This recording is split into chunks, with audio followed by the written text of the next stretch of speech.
ஹோட்டலுக்கு கொண்டு போகிறது 3 தடவை. நம்மளை ஏர்போர்ட்லேருந்து ஹோட்டல் வரைக்கும் கொண்டு போய் விடுறது, திரும்ப ஹஜ்ஜுடைய நாளில் ஹோட்டலிருந்து மினாவுக்கு கூட்டிகிட்டு கொண்டு போய் விடுறது, ஹஜ்ஜுடைய காரியமெல்லாம் முடிஞ்ச பிறகு மினாவிலிருந்து மறுபடியும் ஹோட்டலுக்கு கூப்பிட்டு வர்றது. இந்த 3 தடவை மட்டும்தான் பஸ்ஸில் வந்து கூட்டிகிட்டு போவாங்க. இவங்க வந்து நம்மளை முதல் நாள் ராத்திரியே கூட்டிகிட்டு போவாங்க.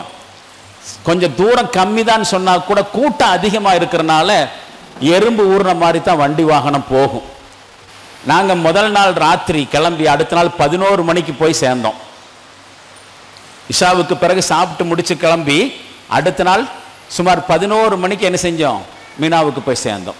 ஆனால் தூரம் கம்மி தான், போகிறதுக்கு அப்படியாச்சு. இப்போ இன்னும் கொஞ்சம் வசதியாக இருக்குது. என்ன வசதி? அப்படியெல்லாம் சிரமம் இல்லை. ட்ரெயின் விட்டுட்டான்.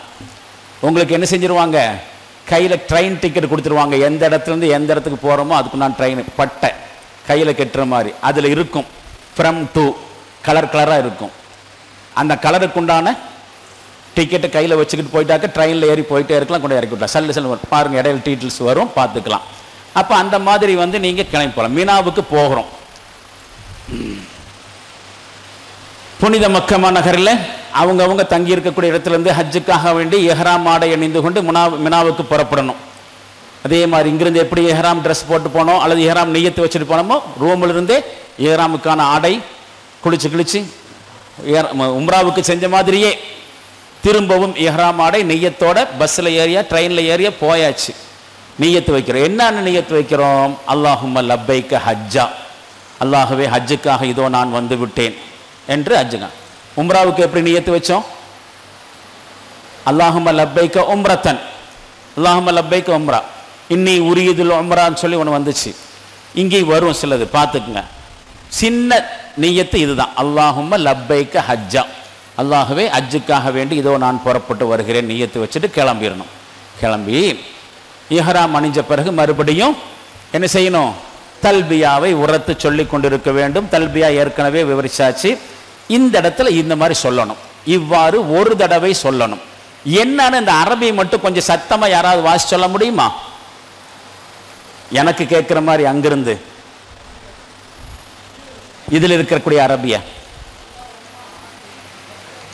ஹஜ்ஜத்துன் லா ரியா ஃபீஆ வலா சும்ஆ, இதுதான் ஹஜ்ஜினுடைய முக்கியமான துவா. அர்த்தத்தை பார்த்தா நீங்களே புரிஞ்சுக்குவீங்க. என்ன அர்த்தம்?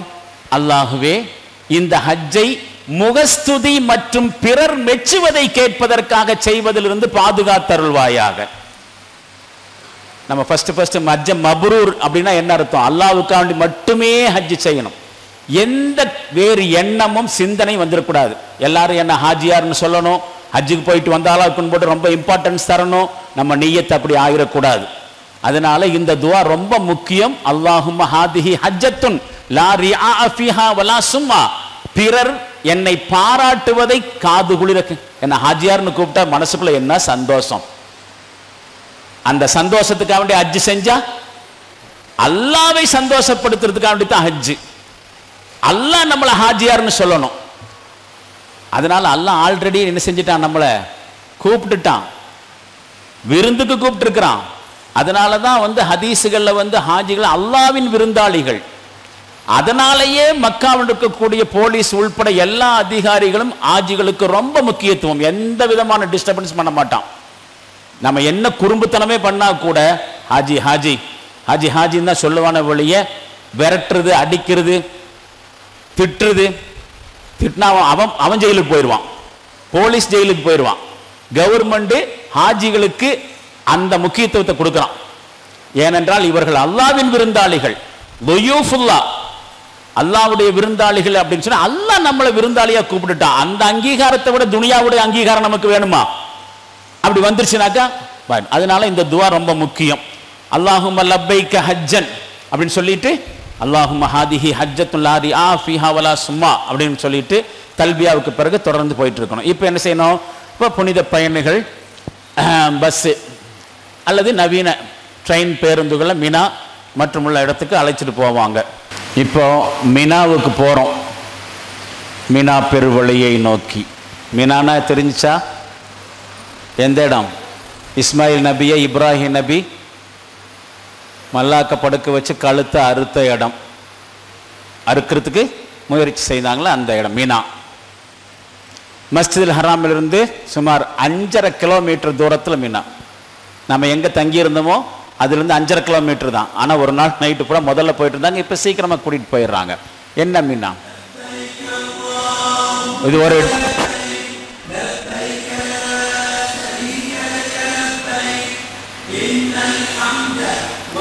இது மினாவினுடைய ட்ரோன். எவ்வளவு பெருசு பாருங்க மினாவுடைய ஏரியா. எல்லாம் டென்ட். ஒரு டென்ட்டுக்குள்ள 20, 30, 40 பேர் வரைக்கும் தங்கலாம்.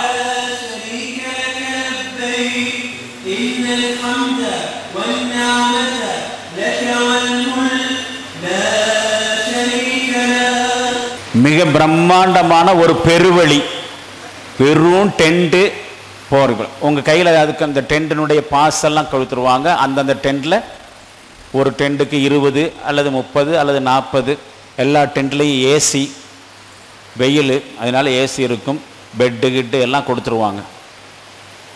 பாருங்கள், இப்போ அது வந்து ஒரு காட்சி. என்ன, துல்ஹஜ் பிற 8வது நாள் ஹஜ்ஜுக்காக வேண்டி எஹ்ராம் ஆடை அணிஞ்சு ஹஜ்ஜுக்கான நியத்து செய்த பிறகு லொஹுர் தொழுகைக்கு முன்னாடி தல்பியாவை சொல்லி மினாவை போய் சேர்ந்துடும். மக்கா டு மினா. சரிங்களா? அதுக்கப்புறம் அரஃபா போகணும், அதுக்கப்புறம் முஸ்தலிஃபா வரணும். இந்த மினா என்பது ஒரு இடம், அரஃபாத் என்பது ஒரு இடம், முஸ்தலிஃபா என்பது இன்னொரு இடம். ஹஜ்ஜி என்பதே இந்த இடங்களுக்கு போக்குவரத்து தான்.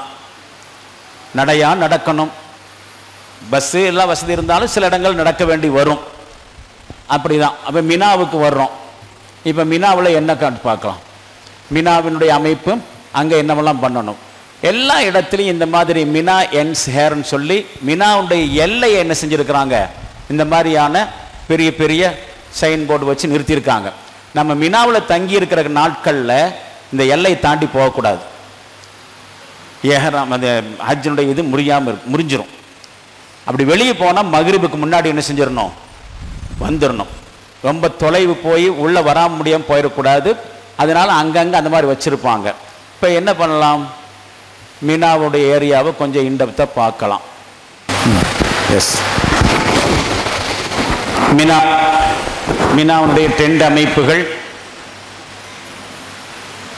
கொஞ்சம் இதுலேயே மேட்டர்லாம் வரும், பார்த்துக்குங்க.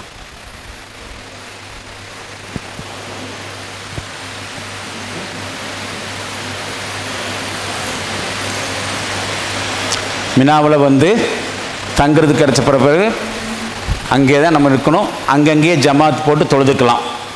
பெண்களுக்கு தனியாக தொழுகிறதுக்கு இடம் இருக்கும். இந்த மாதிரியான சில திடல்கள் இருக்கும். டென்ட்டுகளுக்கு வெளியே, டென்ட்டுக்கு உள்ளேயே, இதெல்லாமே டென்ட்டு தான். ரோடுகள் இருக்குது. அங்கங்கே என்ன செய்யலாம், ஜமாத்தாக தொழுதுக்க வேண்டியது. அது சம்மந்தமாக சில டீட்டெயில்ஸ் பின்னாடி வரும், பார்த்துக்கலாம். அங்கேயே இருக்கணும். எத்தனை நாள், எத்தனை வக்து, நம்ம லொஹுருக்கு முன்னாடி அங்கே போய் சேர்ந்துருவோம். மினாவில் லொஹுரு, அசரு, மக்ரிபு, இஷா, அடுத்த நாள் காலைல சுபுகு, 5 வக்து. ரைட். அந்த 5 வக்து நாம் அங்கே தொழுகணும். அந்தந்த நேரத்திலேயே ஜமாத் போட்டு தொழுகலாம்.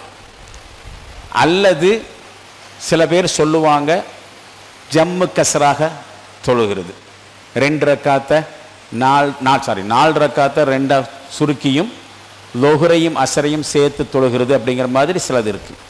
அந்தந்த நேரத்தில் பாங்கு சொல்லப்படுகிற பொழுது அந்தந்த வக்து தொழுகையிலே 5 வக்தையும் அடுத்த நாள் காலையில் சுபுகு வரைக்கும் மினாவில் இருந்து தொழுகை முடிச்சுட்டு சாப்பிட்டு முடிச்சுட்டு தொழுகிட்டு முடிச்சுட்டு இருக்க வேண்டியது. அடுத்த நாள் 9வது நாள், இதெல்லாம் 8வது நாள் முடிஞ்சிச்சு. 9வது நாள் யவுமுல் அரஃபா. யவுமுல் அரஃபாவில் அரஃபா மைதான துணைக்கு போகிறோம். அரஃபா மைதானத்தில் பாருங்கள் அமைப்பும் எப்படி இருக்கும் அப்படின்னு சொல்லி பார்த்துடலாம். இந்த ஃபோட்டோவை பார்த்துக்குங்க.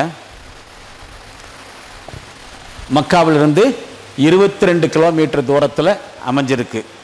மினா எத்தனை கிலோமீட்டரில் இருந்துச்சு, 5.5 கிலோமீட்டரில். இது மக்காவிலிருந்து 22 கிலோமீட்டரில். மினாவுக்கும் அரஃபாவுக்கும் இடையில் ஒரு சின்ன டிஸ்டன்ஸு, அதுவும் கூட்டிகிட்டு போயிடுவாங்க, போகலாம்.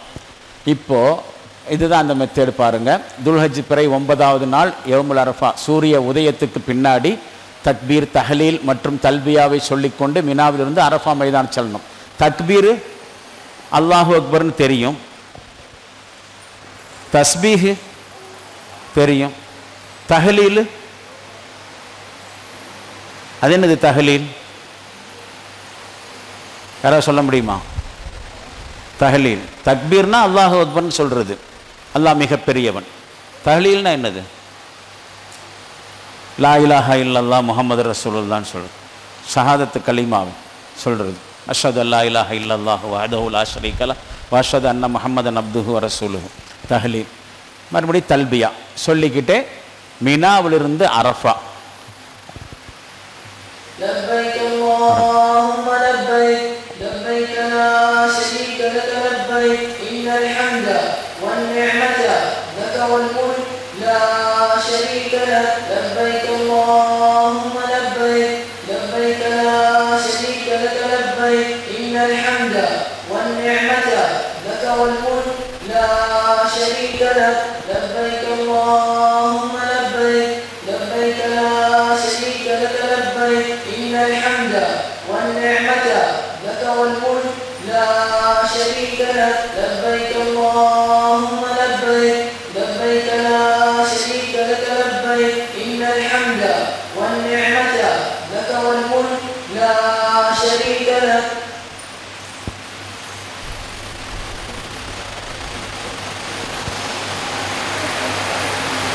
அரஃபாவுக்கு போகிறோம்.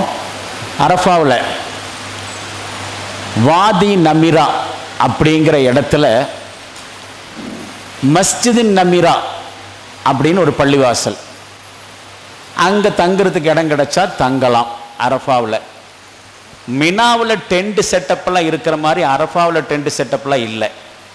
ரொம்ப சில மணி நேரங்கள் தான் இங்கே இருக்க போகிறோம். அரஃபாவில் மினாவில் அரஃபாவில் திரும்ப 3 நாள் வரைக்குமெல்லாம் இருக்கிறோம். அதனால தான் டென்ட்டு. அரஃபாவில் ஒரு சில மணி நேரங்கள் தான் நமக்கு டியூட்டி, அதனால அங்கே டெண்டெல்லாம் இருக்காது. சும்மா ஷாமியானா மாதிரி அங்கங்கே போட்டு வச்சுருப்பாங்க. இப்போ டென்ட் போடுறதுக்கும் முயற்சி பண்ணிகிட்டு இருக்கிறாங்க. இந்த வருஷம் எப்படி ஏற்பாடு பண்ணியிருக்காங்கன்னு தெரியல. அங்கங்கே தங்கிக்க வேண்டியது. நமிரா அப்படிங்கிற மஸ்ஜிது நபி ஸல்லல்லாஹு அலைஹி வஸல்லம் அவர்கள் தங்கின இடத்துல ஒரு பள்ளிவாசல் கட்டி இருக்கிறாங்க. இந்த இடத்துக்கு பக்கத்தில் தான் நமக்கு இடம் கிடைக்கும்னு சொல்ல முடியாது. ஒரு கால் இதுக்கு பக்கத்தில் இடம் கிடைச்சதுன்னு சொன்னால் நாம் என்ன செய்யலாம்? தங்கம் மட்டுமல்ல, இது கட்டுற சமயத்தில் 1286 மில்லியன் சவுதி ரியால், 1,24,000 சதுர மீட்டர் பரப்பளவு, ஒரே நேரத்தில் 3 லட்சம் பேர் தொழுகலாம். அவ்வளோ பெரிய பள்ளிவாசல். இப்போது இந்த பள்ளிவாசல் இதனுடைய மெஹராபினுடைய பகுதி அரஃபாவுக்கு வெளியில் இருக்குது. அதனால் அதை தாண்டி போகக்கூடாது. அரஃபா விட்டு வெளியே போன மாதிரி ஆகிடும். அரஃபாவில் தங்கின மாதிரி வராது. அதுக்காண்டி தான் இந்த மஸ்ஜித் நமிராவை குறிப்பிடுறது. ஒரு கால் இந்த இடத்துல தங்குறதுக்கு உங்களுக்கு வாய்ப்பு கிடைச்சா அங்கே தொழுகலாம்.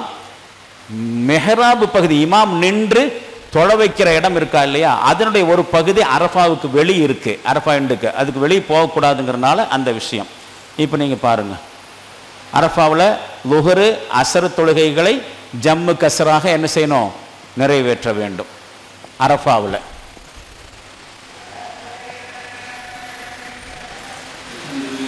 அங்கே இமாமுடைய ஹுத்பாவை கேட்கலாம்.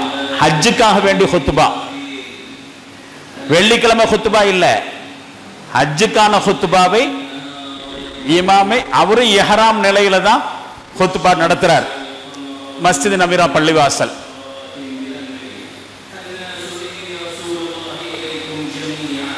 காது கேட்காதவர்களுக்கு செய்கையில காமிச்சு கொடுத்துருங்க.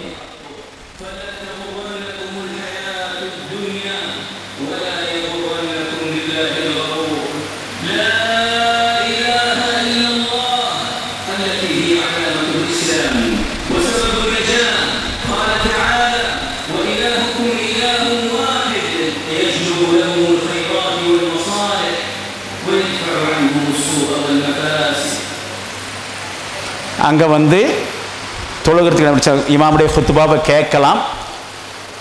அரஃபாவில் இருக்கக்கூடிய அத்தனை பேர் இமாமுடைய ஹுத்பா கேட்க முடியாது. யார் கையில் எஃப்எம் ரேடியோ இருந்துச்சுனாக்கா அதில் ஒளிபரப்புவாங்க, அதில் கேட்கலாம். இல்லைன்னா கேட்கணுங்கிற அவசியம் இல்லை.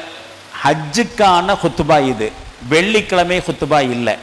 ஒரு கால் அரஃபாவில் தங்குற அன்னைக்கு வெள்ளிக்கிழமையாக இருந்தால் அப்படி வரலாம் இல்லையா, அதைத்தான் ஹஜ்ஜுல் அக்பர்னு சொல்கிறாங்க. அப்போ 2 ஹுத்பா நடக்கும். ரெண்டுக்கு சேர்த்து ஒரே குத்துபாவும் என்ன செய்வாங்க, பண்ணுவாங்க. வெள்ளிக்கிழமை குத்துபாவுக்கும் ஹஜ்ஜுடைய குத்துபாவும் பண்ணுவாங்க. இப்போ இந்த மாதிரி அமைஞ்சா அது மிகப்பெரிய பாக்கியம். அது ஹஜ்ஜுல் அக்பர் அப்படின்னு சொல்லப்படுது. இது குத்துபா என்பது ஹஜ்ஜுக்கான குத்துபா. இதற்கு அடுத்தபடியாக அரஃபாவில் தங்குறதை பற்றி இதை கவனிங்க. நபி ஸல்லல்லாஹு அலைஹி வஸல்லம் சொன்னாங்க, அல் ஹஜ்ஜு அரஃபா, அரஃபாவில் தங்குறது தான் ஹஜ்ஜு. ஹஜ்ஜினுடைய மெயின் கான்செப்டே இந்த இடம்தான்.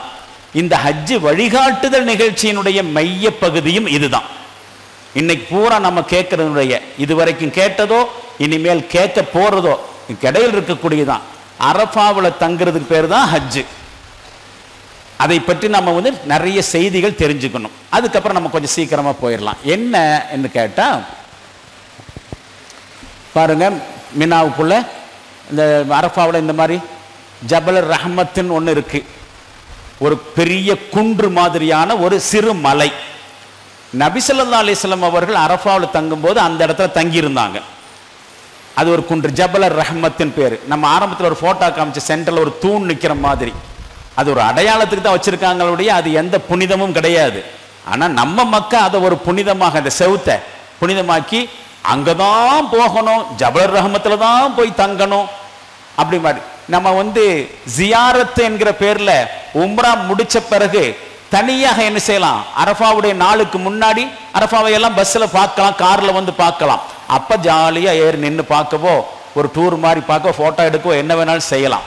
ஆனா நம்ம மக்கள் என்ன பண்ணிடுறாங்க, அடையாளத்துக்கு வச்ச அந்த தூணுக்கும் ஒரு புனிதத்தனம் இருக்குன்னு சொல்லிட்டு அதை கட்டுப்பிடிச்சிட்டு அழுகிறது. அதுல பூரா அவங்க பேர் எழுதி வச்சிருப்பாங்க, கருப்பா இருக்கும் பேர் எழுதி வச்சு. எங்க போனாலும் நம்ம மக்களுக்கு ஒன்று இருக்கு தெரியுமில்ல, பேர் டூருக்கு போச்சுனாக்கா அந்த பிளேசஸ்ல எல்லாம் என்ன செய்வாங்க, பேர் எழுதி வைப்பாங்க. அது மாதிரி அதுல எல்லாம் பேர் எழுதி வச்சிருக்கிறாங்க. நிறைய பிதுஅத்துகள் நடக்கிறதுக்கு வாய்ப்பு இருக்கு. இன்டர்நேஷனல் பிதுஅத்தெல்லாம் பார்க்கலாம். அதுல எல்லாம் தவிர்த்துக்குங்க. ஒரு செய்தி சொல்றேன், தெளிவா தெரிஞ்சுக்கிட்டு ஹஜ் செஞ்சுட்டா நம்முடைய ஹஜ் ஃபசாத் ஆகாது. அதனாலதான் ஆரம்பத்தில் ஒரு ஹதீஸ் சொன்னேன், எதுக்காக வேண்டி இது செய்யப்படுகிறதுன்னு புரிஞ்சுக்கிட்டு செய்யணும். அது இல்லைனாக்கா வெறுமனே இந்த ஆன்மீக ஸ்பிரிட்னு சொல்றாங்கல்ல, ஒரு குருட்டுத்தனமான பக்தி, அதுல என்னமெல்லாம் செய்யணுமோ அதெல்லாம் செய்வாங்க. 2008 நான் ஹஜ்ஜுக்கு போனேன். அந்த சமயத்துல சென்னையில வந்து ஹஜ் ஹவுஸ்ல தங்கி இருக்கும் போது ஒருத்தர் சொன்னாரு, நாம தான் ஹஜ் வழிகாட்டுதலை எல்லாம் கரெக்டா படிச்சுட்டு போறோம். ஏன்னா இந்தியாவை மாதிரியான நாடுகள்ல மஹல்லா செட்டப்ல வாழ்றோம். பள்ளிவாசல் சுத்தி வீடுகள், நமக்கு தர்பியத்து அதிகமா கிடைக்கிறதுக்கு வாய்ப்பு, பயான் கேட்கிறோம். இந்த வெளிநாடுகள்ல எல்லாம் அபார்ட்மெண்ட் லைஃப், அவங்க எல்லாம் புக்கு படிச்சு பார்த்து தான் வருவாங்க. இந்த மாதிரி தர்பியத்தால எடுத்துட்டு வரமாட்டாங்க. அதனால அவங்க அந்த ஆன்மீக பக்தியில என்னென்னமெல்லாமா செய்வாங்க. ஆள் பெருசா தாடி வச்சிருப்பாங்க, செவச்சவேன்னு இருப்பாங்க, பார்த்தானாக்க சந்தக்கார மனுஷனா இருப்பான். அந்த ஆள் செய்யறதெல்லாம் கரெக்ட்னு நினைச்சிட்டு அந்த ஆள் செஞ்ச மாதிரி செஞ்சீங்க, உங்க ஹஜ் ஃபசாது. உண்மைதான் அது. அந்த பக்தி மிகுதினால செய்யாததெல்லாம் செய்யறது. நான் பார்க்கும்போது காபாவை தவாப் செய்யும் போது ஒரு ஆள் காபாவினுடைய சவுத்துல கம்பி வச்சு நோண்டி நோண்டி ஒரு பாட்டில பிடிச்சிட்டு இருந்தாரு, பருக்கத்தான். இன்னொரு ஆள் செண்டு ஊத்திட்டு இருந்தார். செண்டு ஊத்தலாம், காபாவுடைய செவருக்கு செண்டு பூசலாம், தாராளமா பூசலாம். ஆனா நான் பார்த்த ஆளு செண்டை ஊத்திட்டு மறுபடியும் அதே பாட்டில பிடிச்சிட்டு இருந்தாரு. ஒரு அதை விட பெருசு என்ன தெரியுமா, இந்த குழந்தைகளுக்கு போடுற இந்த பாபா செட்டுன்னு சொல்றாங்கல்ல, ஹேங்கரோட வித்துட்டு இருப்பான், ஹேங்கரோட வாங்கிட்டு வரலாம். அந்த ஆளு வந்தவர் காபாவுடைய செவுத்துல வச்சு அந்த தேய்ச்சிட்டு இருந்தார். என்னன்னு கேட்டாக்கா பர்க்கத்து, வீட்டுக்கு கொண்டு போனோன்னு. என் கூட வந்த ஒரு அம்மா தவாஃப் முடிஞ்சு ஒரு கல்லை பெருக்கிட்டு வந்துச்சு. எதுக்குன்னு கேட்டாக்கா, என் வீட்டுக்கு பக்கத்தில் குடியிருக்கக்கூடிய ஒரு நான் முஸ்லீம் அம்மா அங்கிருந்து ஒரு கல்லை கொண்டு வா, நான் பூஜை செய்யணும்னு சொல்லிச்சு, நான் எடுத்துட்டு போறேன். இதெல்லாம் உண்டு. அதே மாதிரி தான் இங்கேயும் ஜபல் ரஹ்மத் என்கிற இடத்துல நபி ஸல்லல்லாஹு அலைஹி வஸல்லம் தங்கி இருந்தாங்க. அப்ப எல்லா சஹாபாக்களும் வந்து ரசூலுல்லாஹ்வை சுத்தி வந்து அடையும் போது ரசூலுல்லாஹ் சொல்லிட்டாங்க, அரஃபா என்பது ஜபல் ரஹ்மத் மட்டும் இல்லை, நான் எனக்கு இங்க இடம் கிடைச்சிருக்கு, இங்க தங்கி இருக்கிறேன், உங்களுக்கு எங்க இடம் கிடைச்சதோ அங்க தங்குங்க, அதுவும் அரஃபா தான். என்னுடைய தோழர்கள் எங்கெல்லாம் தங்கி இருக்கார்களோ அதெல்லாம் அரஃபா தான் சொன்னாங்க. மற்றபடி அந்த இடத்துக்கு போய் அட்டெண்ட் பண்றதுங்கிறது பார்க்கணும். ஆனா அங்கதான் போய் தங்கணும் அப்படிங்கிற மாதிரி இல்லை, தங்குறதுக்கு வாய்ப்பு கிடைக்கும்னு சொல்ல முடியாது. நம்ம தங்கி இருக்கிற இடத்துல இருந்து ஜபலுர் ரஹ்மத்துக்கு நடந்து ரொம்ப தூரம் போகணும், அப்படி போய் தான் இடம் கிடைக்கும். அப்ப இந்த ஜபலுர் ரஹ்மத் என்கிற இடத்துல போய் தங்குறதுக்கு முன்னாடி இந்த மாதிரி இடங்கள்ல தங்கிட்டு இருப்போம், அரைகுறையான டென்ட்ல. ஜபலுர் ரஹ்மத்தை சுத்தி எங்க இடம் கிடைக்குதோ அங்க நாம தங்கிக்க வேண்டியது. தங்கிட்டு அரஃபாவில் கிப்லாவை முன்னோக்கி 2 கைகளையும் உயர்த்தியவாறு குர்ஆனில் உள்ள சுன்னத்தான துஆக்கள் இடையில தக்பீர் தஹ்லீல் தல்பியா சொல்லிக்கிட்டே இருக்கணும். நம்ம அங்கே லுஹ்ர் தொழுகை முடிஞ்சு சாப்பிட்ட பிறகு மக்ரிப் வரைக்கும் தான் அங்க இருக்கிறோம். அது வரைக்கும் நம்முடைய வேலையே சாப்பிட்டா என்ன செய்வோம்? தூங்குவோம். இப்ப தூக்கம் வருதா? சாப்பிட்டா தூங்கும். அதனால தான் ஆயில் சாப்பாடு போடலை. ஆயில் சாப்பாடு போட்டிருந்தா நேரம் உட்காந்து தூங்கிட்டு இருப்போம், சுகமா தூக்கம் வரும். அரஃபாவில் தூங்குறதுக்கு போறது இல்லை. நல்லா புரிஞ்சுக்குங்க, அல் ஹஜ் அரஃபா, அரஃபாவில் தங்குறது தான் ஹஜ்ஜு. அதுக்கான காரணத்தை நாம் அடுத்து தெரிஞ்சுக்கணும். அரஃபா நாளில் அரஃபாவுடைய இடத்தில் தங்குவதுதான் ஹஜ்ஜு என்று சொன்னதுக்கான காரணம், இது கிட்டத்தட்ட மஹ்ஷர் பெருவழியை நினைவூட்டக்கூடிய ஒரு இடம். லட்சோப லட்சம் ஹாஜிகள், அல்லாஹ்வுடைய நல்லடியார்கள் எதுக்கு இங்க போறாங்கன்னு சொன்னா தங்கிட்டு வர்றதுக்கல்ல, வெறும் பாவ மன்னிப்பு. பாவ மன்னிப்பை தவிர வேற ஒண்ணுமே இல்லைங்க. அல்லாஹ்விடத்தில் நம்மை கொண்டு சரண்டர் பண்றோம். நாம செஞ்ச தவறுகள் அத்தனையையும் அவனிடத்தில் எடுத்து சொல்கிறோம். ஞாபகத்தில் உள்ளது, ஞாபகத்தில் இல்லாதது, சின்னது பெருசு, பொருளாதார குற்றங்கள், ஆபாசமான குற்றங்கள், என்னமெல்லாம் செஞ்சிருக்கமோ நினைவுக்கு வந்தது எல்லாவற்றையும் அல்லாஹ்விடத்திலே நம்ம பர்சனலாக கொண்டு போய் ஒப்பு கொடுக்கிறது. இந்த இடத்துல எவ்வளவுக்கு எவ்வளவு நாம ஸ்பெண்ட் பண்றோமோ, எவ்வளவுக்கு எவ்வளவு இன்வால்வ் ஆகிறோமோ, எவ்வளவுக்கு எவ்வளவு இஸ்திக்ஃபார் செய்வோமோ, தௌபா செய்வோமோ, அந்த இடத்துல தான் அன்று பிறந்த குழந்தையை போல நாம திரும்பி வர்றோம். என்ன அன்று பிறந்த குழந்தையை போல? அன்னைக்கு பிறந்த குழந்தை பாவம் ஏதாவது செஞ்சிருக்குமா? தூய்மையான முறையில் திரும்புறது இந்த இடத்தை வச்சுதான் அந்த ஹதீஸ் ரசூலுல்லாஹ் சொன்னாங்க. ஒரு விஷயம் தெரியுமா? அரஃபாவை பற்றி சொல்லுகிற பொழுது, இந்த உலகத்தில அல்லாஹ்வினால் படைக்கப்பட்ட நாளிலேயே அல்லாஹ்வுக்கு ரொம்ப பிடிச்ச நாள் அரஃபா நாள். ஏனென்று சொன்னால், மலக்குமார்கள்ட்ட அல்லாஹ் மனுஷனை படைக்க போறேன்னு சொன்னான் இல்லையா? குர்ஆன்ல வருதா இல்லையா? வைது கால ரப்புக்கலில் மலாயிக்கத்தி இன்னி ஜாயிலுன் ஃபில் அர்தி ஹலீஃபா, மலக்குமார்களே நான் பூமியில என்னுடைய பிரதிநிதியை படைக்க போறேன் அப்படி சொல்லி மலக்குமார்கள் கேட்டாங்க, ரத்தத்தை ஓட்டக்கூடியவனையா படைக்க போற? உங்களுக்கு ஒன்றும் தெரியாது, எனக்கு தான் தெரியும் அப்படின்னு அல்லாஹ் சொல்லி முடிச்சிட்டான். பக்ரா சூராவிலே வருது. குர்ஆன்ல 15 இடத்துக்கு மேல அந்த டீட்டெயில்ஸ் வருது. அப்ப மலக்குமார்கள் நம்ம மேல நம்பிக்கை வைக்கல. நம்மளை பத்தி மலக்குமார்களுக்கு தெரிஞ்சு கொலை செய்வாங்களே, ரத்தத்தை ஓட்டுவாங்களே, நாங்க தான் உங்களுக்கு எப்பவுமே உனக்கு நாங்க சுஜூத் செய்துட்டு இருக்கிறோமே, மனிதர்களை படைக்க போறியா? உங்களுக்கு ஒன்றும் தெரியாது, எனக்கு தான் தெரியும். இன்னி அலமு மாலா தஅலமூன், நீங்கள் தெரியாததெல்லாம் எனக்கு தான் தெரியும் அல்லாஹ் சொல்லி முடிச்சிட்டான். இந்த இடத்துல அல்லாஹ்வுடைய அடியார்கள் எப்படி வந்திருக்காங்க? அவங்களுடைய பதவி, பட்டம், செல்வாக்கு எல்லா அடையாளத்தையும் துறந்து வெறும் கஃன் துணி மட்டும் அணிஞ்சிட்டு வர்றாங்க. இஹ்ராமுடைய ஆடை கஃன் துணி, வேற ஒண்ணும் இல்லை. நம்ம போய் படிச்சோம், ஜட்டி போடக்கூடாது, பனியன் போடக்கூடாது, கயிறு கட்டக்கூடாது, உடம்பை இறுக்கி பிடிக்கும் தொப்பி இல்லை, 2 ஆடை, கீழாடை ஒண்ணு மேலாடை ஒண்ணு, கிட்டத்தட்ட கஃன். யா அல்லாஹ் எனக்கு செல்வத்தை கொடுத்த, என் மனசுக்குள்ள அது மமதையை உண்டாக்குச்சு. ஒன்ன மறந்து வாழ வச்சது காசு. சொந்தம் பந்தம் குடும்பம் வியாபாரம் தொழில் எல்லாவற்றையும் விட்டுட்டு மனசை சுத்தப்படுத்துறதுக்கு போறோம். அப்படி அல்லாஹ்ட்ட சரண்டர் ஆகிறோம். இந்த இடத்துல அல்லாஹ் மலக்குமார்களை பார்த்து சொல்லுவானா, எதுக்காக வேண்டி மனுஷனை படைச்சாங்கிறது அன்னைக்கு உங்களுக்கு புரியல, இல்ல இன்னைக்கு புரியுது. என்னுடைய அடியார்கள் என்னுடைய மன்னிப்பை தேடி இங்க வந்திருக்கிறாங்க. தலை களைஞ்சு போய், புழுதி படிஞ்சு போய், அழுக்கடைந்த ஆடைகளோடு வெறும் 2 துணியை அணிந்து கொண்டு என்னுடைய மன்னிப்பை எதிர்பார்த்து இங்க வந்திருக்கிறாங்க. இந்த நாளில் இவர்களுக்கு நான் மன்னிப்பை வழங்குவதை போல வேறு எந்த நாளிலும் மன்னிப்பை வழங்க போறது இல்லை. மலக்குமார்கள்ட்ட அல்லாஹ் சொல்லுவானா. அதனால அல்லாஹ் படைச்ச நாட்களிலேயே அல்லாஹ்வுக்கு ரொம்ப பிடிச்ச நாள் அரஃபா நாள். அதே மாதிரி அல்லாஹ் படைச்ச நாளிலேயே ஷைத்தானுக்கு ரொம்ப கோபத்தையும் வெறுப்பையும் ஏற்படுத்துகிற நாளும் அரஃபா நாள் தான். ஏன் சொல்லுங்க பார்க்கலாம்? அவன் செஞ்ச அத்துணை முயற்சியும் இங்க பாழாகுது. காலம் பூரா மனுஷனை வழிகெடுத்து வச்சிருந்தான்.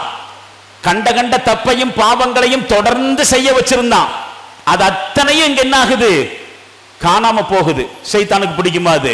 நான் செஞ்ச முயற்சி எல்லாம் வீணாக போகுதே அப்படின்னு சொல்லிட்டு அரஃபா நாள்ல இந்த ஆஜிகள் கேட்கக்கூடிய இந்த பிரார்த்தனையை கேட்டு அவன் கீழ்காற்று விட்டு கொண்டு விரண்டோடுகிறான். ஹதீஸ். அப்போ அரஃபா நாளை புரிஞ்சுக்கணும். நம்ம போறது லொஹுருக்கு பிறகு சாப்பிட்டு முடிச்சோன்ன மக்ரிப் வரைக்கும் அங்க இருப்போம். கிடைக்கிற இடத்துல அங்கங்க இப்ப மரம் நட்டு வச்சிருக்கிறாங்க. வேப்ப மரம் எல்லாம் நட்டு வச்சிருக்கிறான். முதல்ல நிழலே இல்லாம இருந்துச்சு, இப்ப கொஞ்சம் நிழல்லாம் இருக்குது. யாரையும் பார்க்காதீங்க. குரூப் சேர்த்துட்டு போகணும்னு நினைக்காதீங்க. இது குரூப்பா செய்யற இபாதத் அல்ல. தனிப்பட்ட மனுஷன் தன்னை படைச்ச ரப்பிட்ட தன்னை பற்றி கொடுக்கிறான். மனசுக்குள்ள கடக்கிற ரகசியங்களை யார்ட்டையும் ஷேர் பண்ண மாட்டோம். நான் ஒண்ணு சொல்லட்டா? இருக்கிற டஸ்ட்பின்லயே மோசமான டஸ்ட்பின் எது தெரியுமா? மனசு. நம்ம யார்கிட்ட அறிமுகப்படுத்தும் பொழுதும் என் பேர் இன்னது, எனக்கு இன்ன குடும்பம், நான் இன்னது படிச்சிருக்கிறேன், இத்தனை மக்கோ, நம்மளை பத்தி பயோடேட்டா எல்லாத்தையும் ஷேர் பண்ணுவோம். சொல்லுவோம் நான் வெளிப்படையா பேசுறவனாக்கும், ஒளிவு மறையும் இல்லாம பேசுறவனாக்கும்னு. ஆனா அல்லாவுக்கு அடுத்தபடியாக அவனுக்கு தெரியும் அவன் மனசுக்குள்ள என்ன கிடக்குதுன்னு. அதை மட்டும் யார்கிட்டையும் ஷேர் பண்ண மாட்டோம். அப்படி ஷேர் பண்ணா இப்ப என்ன ஸ்டேஜில் இருக்கிறோமோ அந்த ஸ்டேஜில் இருக்கவும் மாட்டோம். நம்மளை யாரும் மதிக்க மாட்டாங்க. அந்த அளவுக்கு குப்பை கூட நம்ம மனசு. அதையெல்லாம் வேற யார், சொந்த மனைவிட்ட ஷேர் பண்ண முடியாத விஷயம், சொந்த கணவன்கிட்ட ஷேர் பண்ண முடியாத விஷயம், அத்தனையும் அல்லாஹ்ட்ட ஷேர் பண்ணக்கூடிய இடம், ஷேர் பண்ணக்கூடிய நாள். மிஸ் பண்ணணும்னாக்க மிஸ் பண்ணுதான். அரஃபா பயன்படுத்தப்பட வேண்டும். சில மணி நேரங்கள் லோஹருக்கு பிறகு இருந்து ஆரம்பிச்சு மக்ரிப் வரைக்கும் தனியா போயிருங்க. எங்கேயாவது போங்க, பக்கத்துல ஒத்தையா நின்றுங்க. அல்லது குரூப்பா போன பல இடங்கள் என்ன செய்வாங்க தெரியுங்களா? இந்த உண்மையை புரியாதனால அங்கேயும் போய் பாத்தியா ஓதிட்டு இருப்பாங்க கூட்டமா. தப்பு சொல்லல, விமர்சனம் பண்ணல, செய்யக்கூடாதுன்னு சொல்லல. கூட்டான முறையிலையும் துவா செய்யலாம். ஆனால் அது இங்க பாத்தியா ஓதுற நாள் அல்ல. நம்ம இங்க வீட்டில் என்ன செய்வோம்? நல்லதுக்கும் கெட்டதுக்கும் எல்லாத்துக்கும் பாத்தியா ஓதியே பழக்கப்பட்டுட்டோம். அங்கேயும் போய் பாத்தியா. நான் அதை பற்றி பேசவே வரல, அந்த விவகாரத்துக்குள்ள வரல. நோக்கம் என்ன? அரஃபாவுடைய நோக்கம் பர்சனலா அல்லாஹ்ட்ட நம்முடைய தவறுகளை சொல்லி தௌபா ஏற்றுக்கொள்ளப்படுவதுடைய முதல் நிபந்தனையே ஆமா அல்லாஹ் நான் செஞ்சுட்டேன்னு சரண்டர் ஆகுறது தான். எவ்வளவுக்கு எவ்வளவு வந்துட்டு சரண்டர் ஆகிறோமோ அவ்வளவுக்கு எவ்வளவு அல்லாஹ் மன்னிக்கிறான். இதை தவிர வேறு வாய்ப்பு நமக்கு துனியாவில் இல்லை. அதனாலதான் அங்க போய் மௌத்தாவதுக்கு ஆசைப்படுவாங்க.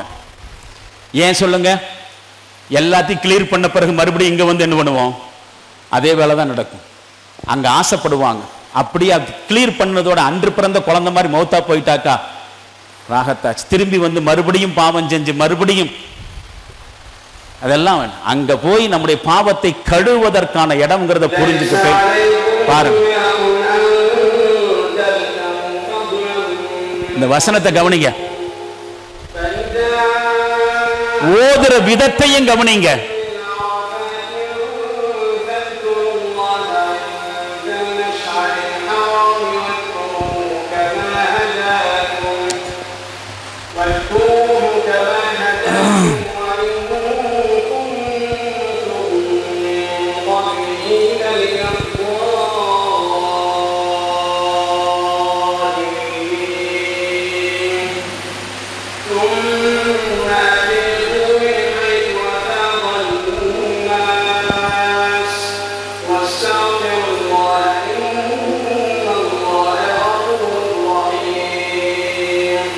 ஹஜ் பயணத்தில் உங்கள் இறைவனின் அருளை தேடிக்கொள்வது உங்களின் மீது குற்றமாகாது.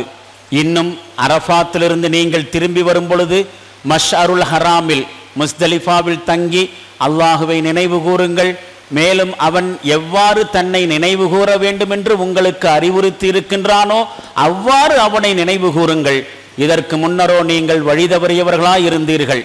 பின்னர் மற்ற மனிதர்கள் எல்லோரும் திரும்புகின்ற இடத்திலிருந்து நீங்களும் திரும்பி வந்து அல்லாஹ்விடம் மன்னிப்பை கோருங்கள். நிச்சயமாக அல்லாஹ் மன்னிப்பு வழங்குபவனாகவும்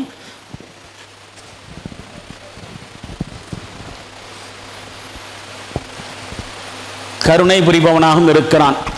திரும்பவும் இந்த வசனம் ஓதுகிற இந்த பாணியை கவனிங்க, எவ்வளவு கெஞ்சுற மாதிரி இருக்கு பாருங்க.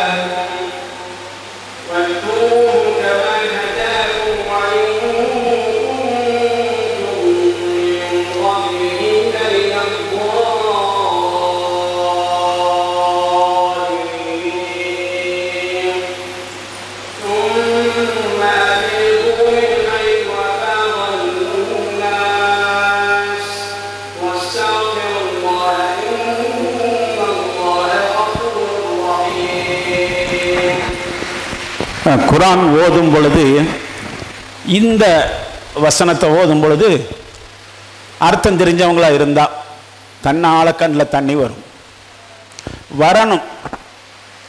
ஹதரத் இக்ரிமா ரலியல்லாஹு அன்ஹு அபூஜஹலுடைய மகன்.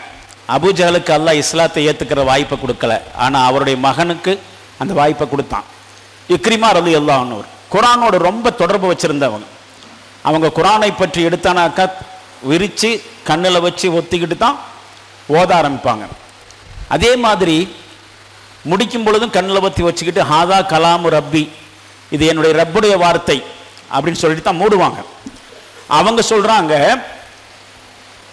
குரான் ஓதுதல் என்பது எப்படி இருக்கணும்னா, கொஞ்சமாவது அர்த்தம் தெரிஞ்சு ஓதிட்டு அழுக வரணும், அழுக வரலன்னா அழுக வர்ற மாதிரி நடிக்கவாவது செய்யணும் அப்படின்னு சொல்லுவாங்க இக்ரிமா ரலியல்லாஹு அன்ஹு. இந்த வசனத்தை ஓதும் போதெல்லாம் நமக்கு கண் கலங்கி கொஞ்ச நேரம் ஓத வராது.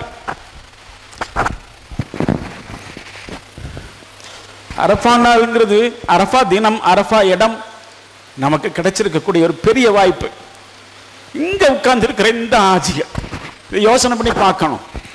உலகத்தில் எத்தனையோ முஸ்லிம்களுக்கு கிடைக்காத வாய்ப்பு அல்லாஹ் உங்களுக்கு கொடுத்திருக்கிறான். இந்த வாய்ப்பு மிஸ் ஆகக்கூடாது. அதனால அரஃபாவுல எக்காரணத்தை கொண்டு என்ன செஞ்சிடாதீங்க, பண்ணிடாதீங்க. துஆவை ஓதுங்க, தொடர்ந்து ஓதுங்க. பாருங்க, ஏற்கனவே சொன்ன மாதிரி இறைவாவுன் வாசலில் சொல்லிட்டு ஒரு புக்கு ஒவ்வொருத்தரும் கையில் வாங்கி வச்சுக்குங்க. கணவன் மனைவி 2 பேருக்கு சேர்ந்து ஒரு புக் அல்ல, கணவனுக்கு தனியாகவும் மனைவிக்கு தனியாக வாங்கி வச்சுட்டு இதில் உள்ளது தமிழ் மொழிபெயர்ப்பு இருக்கு, டிரான்ஸ்லிட்ரேஷன் இருக்கு. இதில் ஒவ்வொரு துஆவையும் படிச்சு பாருங்க. ஹஜ்ஜுக்கு போறதுக்கு முன்னாடி நம்ம மனசு சுத்தமாயிரும். ஒன்று வாங்கி வச்சுட்டு பார்ப்பான். உருக்கமான ஒரு துவா, செய்யதுல் இஸ்திஃபார் என்ற ஹதீஸ்லையும் வந்திருக்கு. இந்த துவா கேள்விப்பட்டிருப்பீங்க.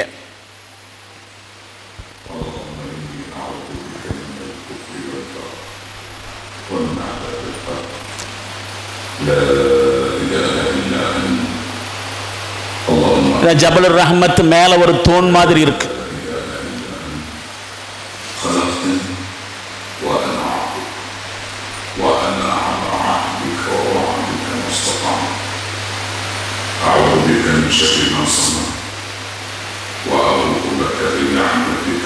எல்லாம் அரஃபாவுடைய இடம் தான்.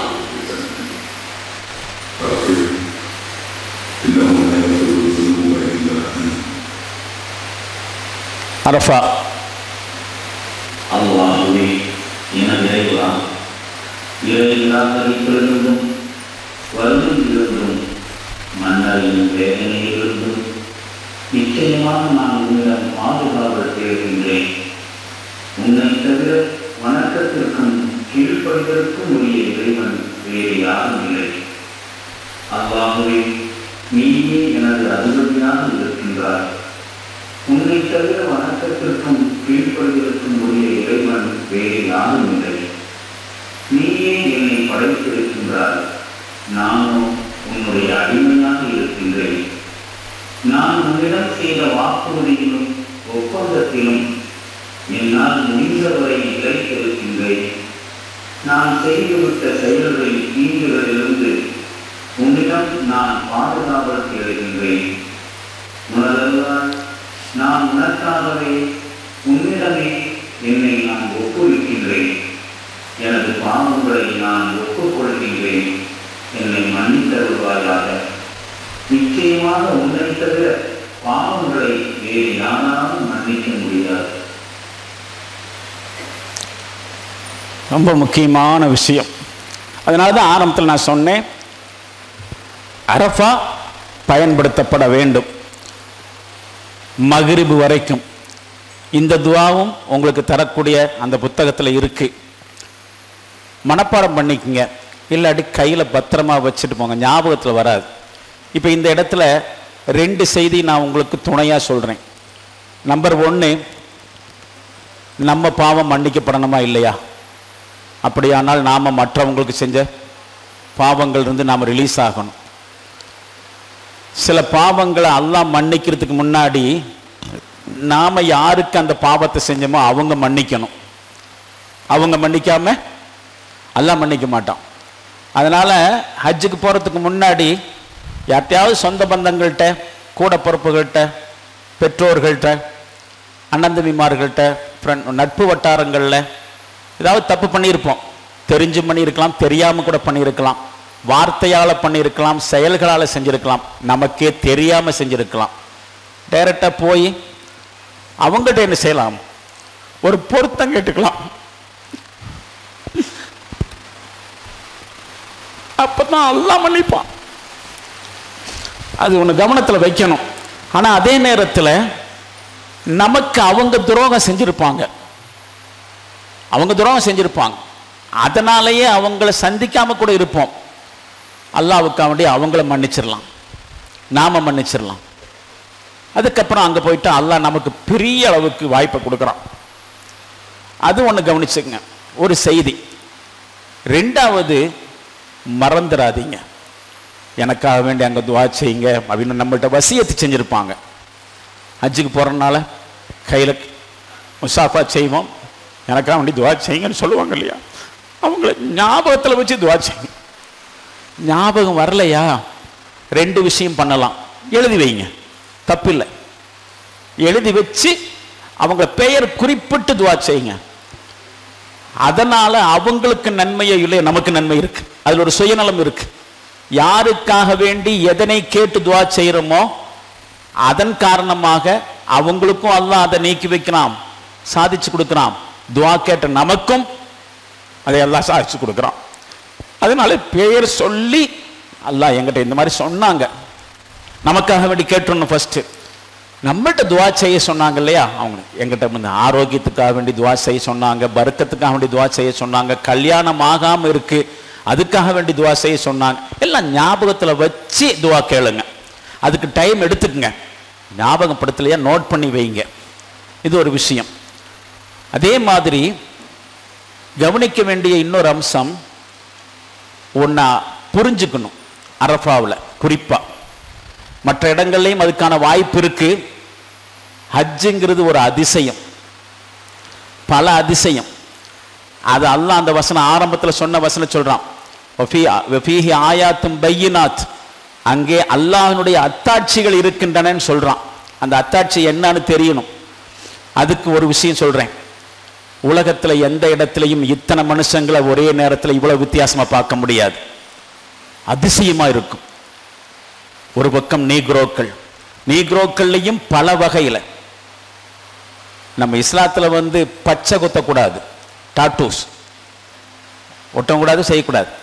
ஆனால் இந்த பழங்குடியினர்கள், நீக்ரோக்களில் பழங்குடியினர்கள் ரொம்ப, அவங்கெல்லாம் இஸ்லாத்துக்கு வர்றதுக்கு முன்னாடி பச்சை குத்தி இருப்பாங்கல்ல, தெரியாது. நீங்களாம் டிஸ்கவரி சேனலில் பார்த்தா சில காட்டுவாசிகளை காமிப்பாங்க, பிளைடு வச்சு கீறி தழும்பு உண்டாக்கி இருப்பாங்க, மூஞ்சில எல்லாம், நெஞ்சில எல்லாம், கன்னத்துல எல்லாம். அந்த மாதிரியான அவர்கள் கூட ஹஜ்ஜுக்கு வர்றாங்க, பார்க்க முடியும். விதவிதமான மனிதர்கள். சைனீஸ் பார்த்தா அவங்களுடைய ஸ்டைல், இந்தோனேஷியா, மலேசியா, ஆப்பிரிக்கா கண்ட்ரீஸினுடைய வகை வகையான விதவிதமான மனிதர்கள், விதவிதமான நிறங்கள், விதவிதமான உயரங்கள்ல. அல்லாஹ் இவ்வளவு மனுஷங்கள்ல இவ்வளவு வித்தியாசமா படைச்சிருக்கானா, அது ஒரு அதிசயம், பிரமிப்பு அப்படின்னு சொன்னா, இவங்க அத்தனை பேர் ஒரே மாதிரி இஹ்ராம், ஒரே மாதிரி தல்பியா. அது அதை விட பெரிய ஆச்சரியம். வித்தியாசமே இல்லாம எல்லாரும். இதுக்கு மேல இவங்கெல்லாம் என் கூட பிறப்பு, என்ன வித்தியாசம் இருந்தாலும், நிறமோ உணவோ என்ன மாதிரி ஈமான் கொண்ட ஒரு அடியான். அவங்க கூட்டத்தில் எல்லாம் என்னையும் சேர்த்து வச்சிருக்கிறான், எங்கூட அவங்களையும் சேர்த்து வச்சிருக்கான். உலகளாவிய சகோதரத்துவம் சொல்றோமா இல்லையா, அதை அங்க பார்க்கலாம், அதையும் அனுபவிக்கணும். அது அரஃபாவில் நமக்கு வாய்ப்பு, பெரிய வாய்ப்பு, வகை வகையான மனுஷன். இதையெல்லாம் நீங்க பார்த்துக்குங்க, முக்கியமான விஷயம். அடுத்தபடியாக துல்ஹஜ் பிறை 9 யௌமுல் அரஃபா சாயந்தரம் முஸ்தலிஃபாவை நோக்கி போகணும். மக்ரிப் முடிகிற வரைக்கும், அதாவது சூரியன் மறைகிற வரைக்கும் அரஃபாவில் தான் இருக்கணும். மக்ரிப் தொழக்கூடாது. அரஃபாவில் இங்கெல்லாம் நம்ம மக்ரிப் டைம் வந்தோன்னு தொழுகணும், அங்கே டைம் வந்தாலும் தொழக்கூடாது. அரஃபாவில் மக்ரிப் தொழக்கூடாது. மக்ரிபும் டைம் முடிகிற சூரியன் மறைகிற வரைக்கும் துவா கேட்டுட்டே இருந்துட்டு மக்ரிபுக்கு பிறகு இருட்ட ஆரம்பிக்குமா இல்லையா, அந்த நேரத்தில் அங்கிருந்து கிளம்பி முஸ்தலிஃபா திடலை நோக்கி போனோம். முஸ்தலிஃபா திடலும் அங்கே நிறைவேற்ற வேண்டியவன். மக்காவிலிருந்து மினாவுக்கு போனோம், மினாவிலிருந்து அரஃபாத்துக்கு போனோம். இப்ப அரஃபாவிலிருந்து முஸ்தலிஃபா சூரியன் மறைந்ததற்கு பின் மக்ரிப் தொழுகையை தொழாமல் அமைதியாகவும் கண்ணியத்தோடும் தல்பியாவை சொல்லியவாறு முஸ்தலிஃபாவுக்கு செல்ல வேண்டும். டூர் அல்ல, என்டர்டைன்மெண்ட் அல்ல, அந்த மூடு வந்துடக்கூடாது. அது அங்க போனா நீங்களே அனுபவிப்பீங்க. அரஃபாவினுடைய அனுபவமும், அந்த அரஃபாவிலிருந்து முடிச்சுட்டு முஸ்தலிஃபாவுக்கு போகும்போது யாரும் யார்கிட்டையும் பேச தோணாது, கூட வந்து இருக்கிறவங்கள பார்க்க தோணாது. நெருங்கிய சொந்தம், பொண்டாட்டி புருஷனை பார்க்க தோணாது, புருஷனுக்கு பொண்டாட்டி பார்க்க தோணாது. எல்லாம் ஒன்னாத்தான் நடந்துட்டு இருப்பாங்க, அவங்களைத்தான் நினைச்சிட்டு இருப்பாங்க. சொல்லுவாங்க இல்லையா மறுமையில் யார் நப்சி யார் நப்சின்னு சொல்லி, அது அங்கே இருக்கும் அந்த ஃபீலிங். ஒரு வகையில் பார்த்தா ஹஜ்ஜுக்கு போகிறது பாக்கியம் கிடைச்சவங்க பெரிய பாக்கியசாலிகள். எப்படி சொல்கிறேன்னு தெரியுமா, இன்ஷா அல்லாஹ் காலையில் உங்களுக்கு லான்ச் பண்ண ப்ரோக்ராமில் வாரந்தோறும் இன்ஷா அல்லாஹ் அடுத்து 3 வாரத்துக்கு ஹஜ்ஜு பற்றி வரும். அதில் இந்த டீட்டெயில்ஸ் சிலது சொல்கிறேன். மறுமை நாளில் மிக பிரம்மாண்டமான வெயில், வெப்பம், தாகம், மகஷர் பெருவழி, நிறைய டீட்டெயில்ஸ் படிச்சிருக்கோம், தெரிஞ்சிருக்கோம். என்ன கேட்டால் இது ஒரு முன் அனுபவம். மறுமையை அட்டன் பண்ணுறதுக்கான முன்னனுபவம், ஒரு கான்ஃபிடென்ட் நமக்கு கிடைச்சிடும். ஒரு உதாரணம் சொல்கிறேன். கோயம்புத்தூரில் டவுன் பஸ் ஏறி ஒரு இடத்துக்கு போய் இறங்குச்சுனாக்கா நமக்கு எந்த விதமான இதுவும் இருக்காது. ஏற்கனவே பல தடவை போயிருக்கிறோம், நம்ம ஊர் அனுபவம், அதனால பயம் இல்லை இல்லையா. பழக்கமான இடம், பழக்கமான போக்குவரத்து, பயமெல்லாம் போகும்.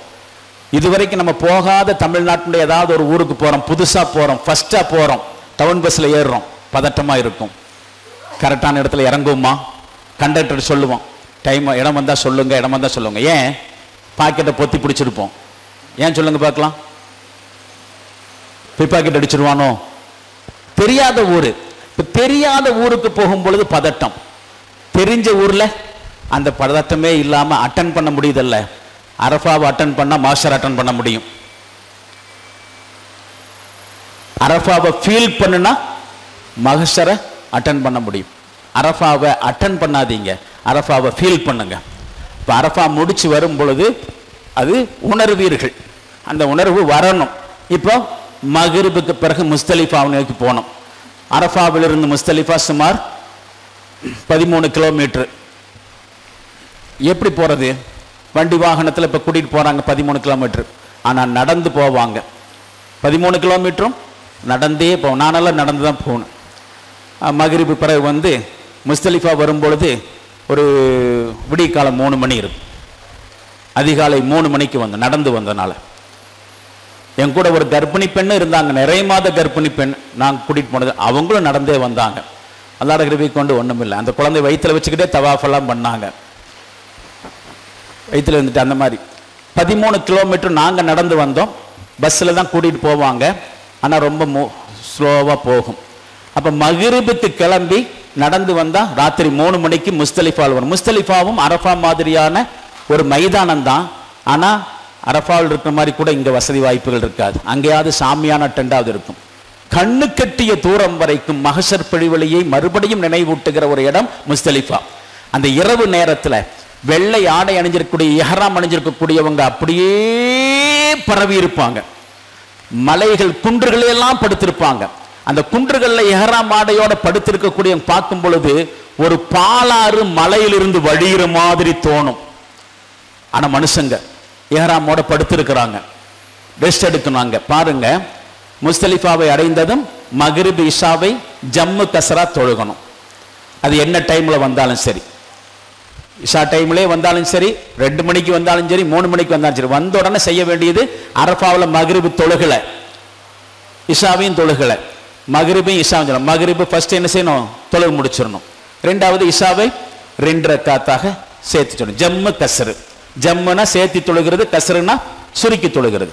தொழுது முடிச்சிடணும். முடிச்சுட்டு அங்கே என்ன செய்யணும்? அங்கங்க சுருண்டுக்க வேண்டியதுதான். அங்கங்க சுருண்டுக்க வேண்டியதுனாக்கா பெட்டா, கல்லு, மண்ணு, முள்ளு கூட எல்லாம் இருக்கும். தரையில துண்டை விரிச்சு படுத்துக்க வேண்டியதுதான். இதுவும் யாரெல்லாம் என்கிட்ட ஒண்ணும் இல்லை, எவ்வளவு பெரிய கோடீஸ்வரனா இருந்தாலும் இங்கதான் படுக்கணும். இன்னும் ஒண்ணு தெரிஞ்சுக்குங்க, என்னுடைய அறிவு கட்டின வரைக்கும் நபிகள் ஸல்லல்லாஹு அலைஹி வஸல்லம் அவருடைய காலத்துல இந்த ஹஜ்ஜினுடைய இடங்கள்லாம் எப்படி இருந்ததோ அதெல்லாம் அப்ப மாதிரி இப்ப இல்லை. இப்போ உதாரணமா சை செய்யக்கூடிய அந்த சஃபா மருவாவுடைய இடம் எப்படி மாறி கிடக்குது? ஹாஜர் அலைஹிஸ்ஸலாம் அந்த மாதிரியா போனாங்க? வெட்ட வெயில், இது ஏசி, அது வானம் பார்த்து இருந்துச்சு, இது மண்டபமா இருந்துச்சு. எல்லாத்தையுமே சவுதி மாத்திட்டான். என்னுடைய அறிவு கெட்டின வரைக்கும் இன்னும் கை வைக்காத ஒரே இடம் முஸ்தலிஃபா. அரபு நாட்டுக்காரன் கவர்மெண்ட் எந்த சேஞ்சும் பண்ணாத அப்படியே விட்டு வச்சிருக்கிற இடம்.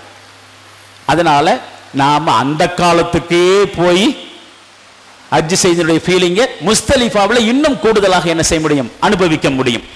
இரவு நேரத்தில் எல்லா இடத்துல எல்லா ஹாஜிகளும் அங்கங்க இப்படி சும்மா கல்லெல்லாம் தள்ளி விட்டு போட்டு துண்டை விரிச்சு படுத்துக்க வேண்டியதான். கொஞ்ச நேரம் திரும்பவும் சுபஹ் புனிச்சு கிளம்பணும், கொஞ்ச நேரம் அந்த இடத்துல முஸ்தலிஃபாவில் பாருங்களேன்.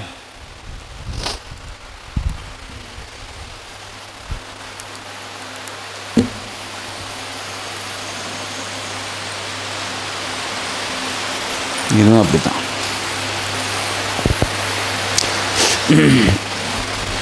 அந்த சோர்ஸ் ஃபைல் மாறிடுச்சுன்னு நினைக்கிறேன். அதனால தான் அது வீடியோ போகும். ப்ளஸ் பிளான் பண்ண முடியாது. இப்போ அது இங்கிருந்து நான் ஆரம்பிச்சிருக்கிறேன். ஒரு நிமிஷம் இருங்க.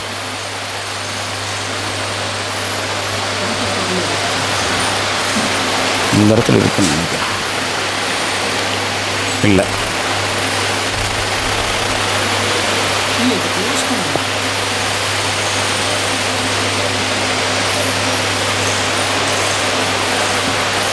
இல்லை நைஸ்.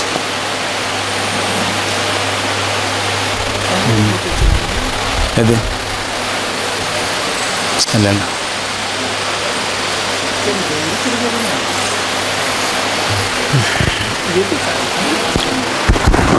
சோர்ஸ் ஃபைலுடைய ஃபோல்டர் மாறினால வீடியோவை அங்கிருந்து முடியல.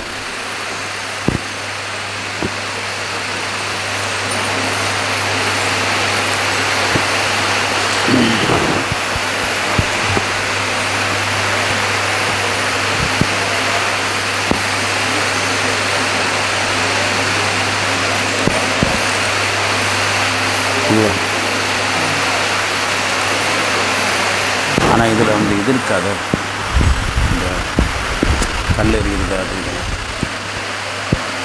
அது நீங்கள் கொடுத்த அந்த இது எங்கே இருக்குது?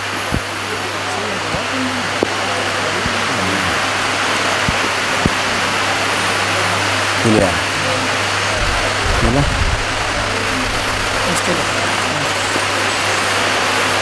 இதுவா? இது கூட நான் உங்களுக்கு கொடுத்தது, இது எடிட் பண்ணாதது.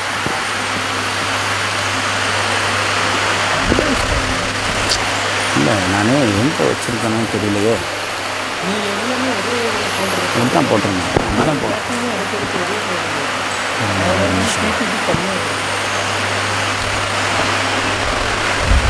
நாலில் தான்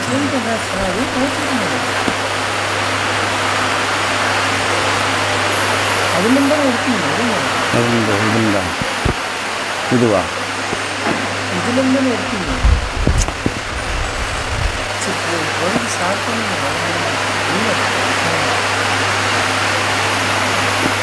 இல்லை, இதுவும் இல்லை, கொஞ்சம் மிஸ் ஆயிடுச்சு.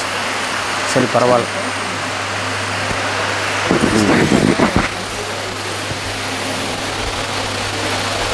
இந்த வீடியோ கிடைக்காது மிஸ்.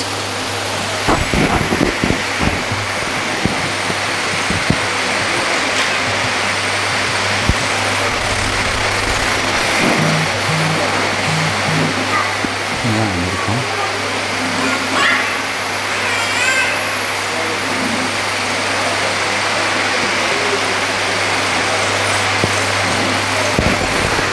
இதுதான் எடிட் பண்ண வீடியோ, அதனால தான் இந்த இடத்துல வந்து இது வரும். அதனால் எவ்வளோ இடைஞ்சல் பாருங்கள்.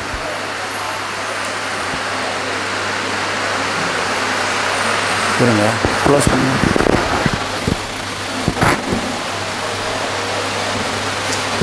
இது வேறு இது பண்ணிச்சுருக்கோங்க.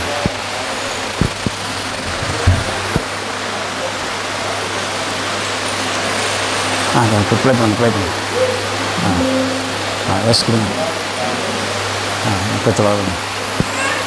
மீனா புறையர் இதெல்லாம் எதில் இருக்குது? நீங்கள் கொடுத்தது எதில்? அதுவா? சரி, கொடுத்துருங்க.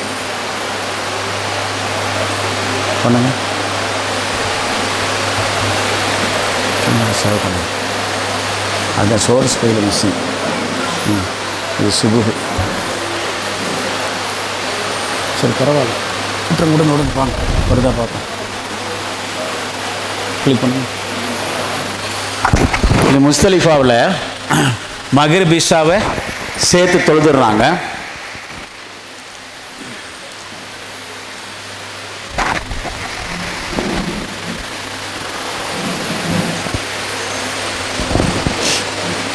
அங்கங்கே எல்லாம் ஒரே ஜமாத்தாக இருக்காது. அங்கே ஒரு ஜமாத்து, இங்கே ஒரு ஜமாத்து, இங்கே ஒரு ஜமாத்து.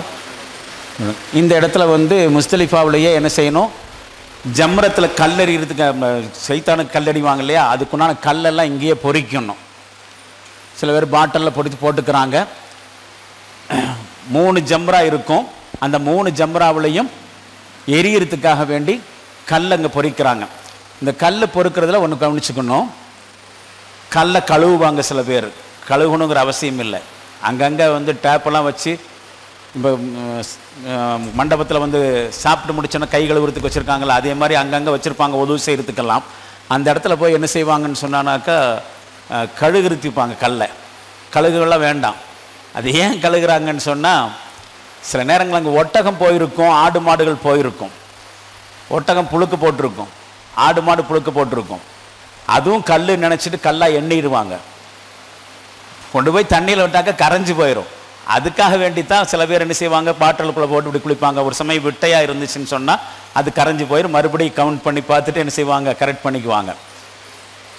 அதுக்காக வேண்டித்தான் தருவாங்களே. எல்லாம் கண்டிப்பாக அதை பார்த்து போட்டு நம்மளால கழுவணும் போல தெரியும் போட்டு எல்லாரும் போய் கல்லை கழுவணுங்கிற அவசியம் இல்லை.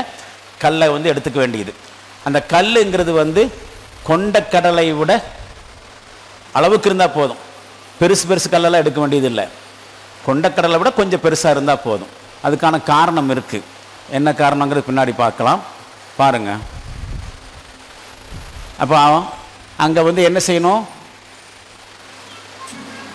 மக்ரிபு இஷாவை தொழுகிறாங்க, கொஞ்ச நேரம் ரெஸ்ட் எடுக்கிறாங்க. ஜம்ராத்தில் மினாவில் மறுபடியும் போய் கல் அடிக்கிறதுக்காக வேண்டி இங்கேயே கல் எடுக்கலாம். இங்கேயே கல் எடுக்கணுங்கிற அவசியம் இல்லை. மினாவிலையும் கூட என்ன செய்யலாம், கல் எடுக்கலாம். ரசூல்லா என்ன செஞ்சாங்க, வர்ற வழியில் என்ன செஞ்சாங்க, முஸ்தலிஃபாவிலேருந்து மறுபடியும் மினாவுக்கு வர்ற வழியில் கல்லை பொறுக்கிட்டாங்க. முஸ்தலிஃபாவிலையும் பெருக்கிக்கலாம், மினாவுக்கு போயும் பெருக்கிக்கலாம். இங்கே எடுத்து வச்சுக்கிறது நல்லது. மினாவில் ஒரு சமயம் கல் பொடிக்கல் கிடைக்காம இருக்கும், இந்த இடத்துல கிடைக்கும். அதுக்காக வேண்டி முஸ்தலிஃபாவில் கல் பெருக்கி எடுத்துக்கணும். அதுக்கப்புறம் கொஞ்சம் படுக்கவோ ரெஸ்ட் எடுக்கவோ தூங்கவோ செய்யலாம். எதுவாக இருந்தாலும் சரி, ஃபஜ்ர் தொழுகையை ஜமாத்தோட நிறைவேற்றிய பிறகு மஷ்அருல் ஹராம் குன்றை சுற்றி எங்கே இடம் கிடைச்சாலும் அந்த இடத்துல கிபிலாவை முன்னோக்கிவார் நின்று கொண்டு 2 கைகளையும் உயர்த்தி சூரியன் உதிக்கிறதுக்கு முன்னாடி வெளிச்சம் வர்ற வரைக்கும் தக்பீர் தஹலீல் சொல்லணும், தௌபா இஸ்திக்ஃபார் செய்யணும், துஆ கேட்கணும்.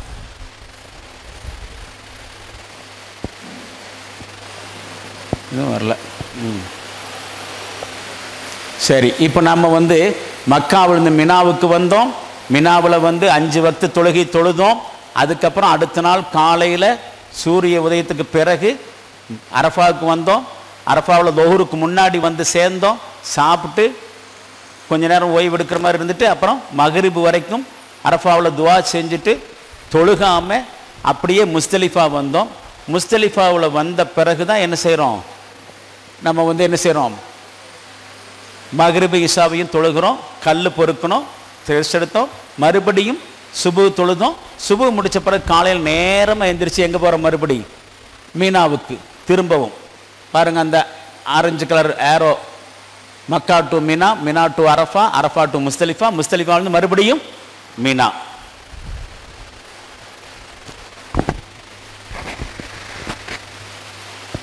மறுபடியும் மீனாவில் அதிகாலை சூரிய உதயத்துக்கு முன்னாடி அமைதியோட கண்ணியத்தோட தல்பியாவை சொல்லிக்கொண்டு மீனாவை நோக்கி வரணும். அப்படி வர்ற சமயத்தில் இங்கேயும் வண்டி வாகனம் இருக்கும், நடந்து வருவாங்க. அந்த மாதிரி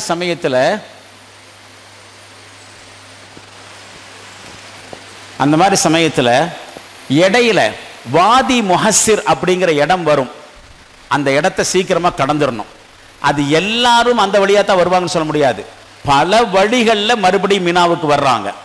அதுவும் நடந்து வர்றதா இருந்தா, வண்டி வாகனத்தில் தான் வருவாங்க. நடந்து வர்றதாக இருந்தா வாதி முஹஸ்ஸிர் அப்படிங்கிற ஒரு இடம் வரும். அந்த வழியா போனா சீக்கிரமா கடந்துடணும். எல்லாரும் அந்த வழியா போவாங்கன்னு சொல்ல முடியாது. அந்த வழியில போறதுக்கு வாய்ப்பு இருந்தா இந்த குறிப்பிட்ட இடத்துல கடந்துடணும். போர்டு வச்சிருப்பாங்க வாதி முஹஸ்ஸிர். ஏன் தெரியுமா இந்த இடத்துல சீக்கிரமா கடக்கணும்? இந்த இடத்துல தான் காபாவை இடிக்கிறதுக்கு அப்ரஹாம் மன்னன் வந்தானே, அந்த அப்ரஹாம் மன்னனை அல்லாஹ் எதை வச்சு அழிச்சான்? அபாபில் பறவைகளை வச்சு. அந்த இடம் தான் வாதி முஹஸ்ஸிர், அல்லாஹ்வுடைய தண்டனை இறங்கின இடம். அதனால் ரசூலுல்லாஹ் இந்த இடத்த சீக்கிரம் கடந்துடலாம். இப்பவும் அந்த அடையாளங்கள் அங்க இருக்கு. தோண்டுனா அபாபில் பறவைகள் வீசின கல்லினுடைய கோடிக்கணக்கான அளவு ஃபாரன்ஹீட் இருக்கக்கூடிய வெந்து சாம்பலான எச்சங்கள் உள்ள இருக்கு. அப்ப அந்த இடத்துல நம்ம நிக்க வேண்டாம், அல்லாஹ்வுடைய தண்டனை இறங்கின இடம், சீக்கிரம் போயிடலாம்னு சொல்லிட்டாங்க. அது எல்லாருக்கும் அந்த வாய்ப்பு இல்லை. அந்த வழியா போனால் போர்டு வச்சிருந்தா கடந்துடணும். சரி, இனி மீனாவுக்கு வந்தாச்சு. மீனாவுக்கு வந்து நாம வந்து நம்முடைய டெண்டுக்கு வந்துட்டோம். டெண்டுக்கு வந்த பிறகு ஜம்ரா, டெண்டுக்கு வர்றதுக்கு முன்னாடியே வர்ற வழியிலேயே முஸ்தலிஃபாவிலிருந்து வரும் பொழுதே டெண்டுக்கு போறதுக்கு முன்னாடி ஓகே, டெண்டுக்கு போறதுக்கு முன்னாடி நேரா எங்க போனோம்? கல்லெறிய போனோம். ஜம்ரா அப்படிங்கிறது மினா பெருவழியில் 3 இடங்கள்ல அடுத்தடுத்து அமைக்கப்பட்டிருக்கக்கூடிய பிரம்மாண்டமான 3 சுவர். முதல்ல சின்ன சின்னதாக தூண் மாதிரி வச்சிருந்தாங்க. இப்ப எல்லாரும் போய் கல்லடிக்க முடியல. அன்னைக்கெல்லாம் ஆயிரங்கள்ல ஹஜ்ஜுக்கு போனாங்க, இன்னைக்கு லட்சங்கள்ல ஹஜ்ஜுக்கு போறதுனால எல்லாரும் ஒரே நேரத்தில் போய் கல்லடிக்க முடியாது இல்லையா? அதனால கல்லடிக்கிறதுக்கு உண்டான அந்த தூண் மாதிரி இருந்த அமைப்பை, அது முதல்ல எப்படி இருந்துச்சு இப்ப எப்படி இருக்குங்கிறது அடுத்து பார்க்கலாம். அந்த அமைப்பை பிரம்மாண்டமாக்கிட்டாங்க. வெகு பிரம்மாண்டம், பெருங்கொண்ட செவர். இந்த செவருனுடைய குறுக்குவாடு தான் இப்ப காமிக்கப்பட்டிருக்கு போட்டோ. நீங்க எது இருக்கக்கூடிய கல்லு செவுத்துல, அதுதான் அந்த செவரு. அது செவரு வந்து அகலவாக்குல இருக்கு, இது வந்து குறுக்கு வாக்குல செவரு. அந்த செவுத்துல தான் கல்லு. ஒவ்வொன்றுக்கும் ஒரு 3 இடத்துல செவரு. அதாவது சின்ன இருந்த சைத்தான் பெருசாக்கிட்டாங்க, சைத்தானுக்கு வேலையாயிருச்சு. அதனால பெருங்கொண்ட பிரம்மாண்டமான செவரா மாத்திட்டாங்க. ஒவ்வொன்றுக்கும் ஒவ்வொரு பேரு. ஒன்னு ஜம்ரத்துல் ஊலா, முதல் ஜம்ரா அப்படின்னு அர்த்தம். 2 ஜம்ரத்துல் உஸ்தா, நடு ஜம்ரா. 3வது ஜம்ரத்துல் அக்கபா, கடைசி. அக்கபானா கடைசி. 3க்கும் 3 பேர். இந்த இடத்துல கல்லெறியறதும் கூட எப்படின்னு பார்த்துக்கணும். ஜம்ராவுடைய பழைய தோற்றம் இது அப்படித்தான் இருந்துச்சு.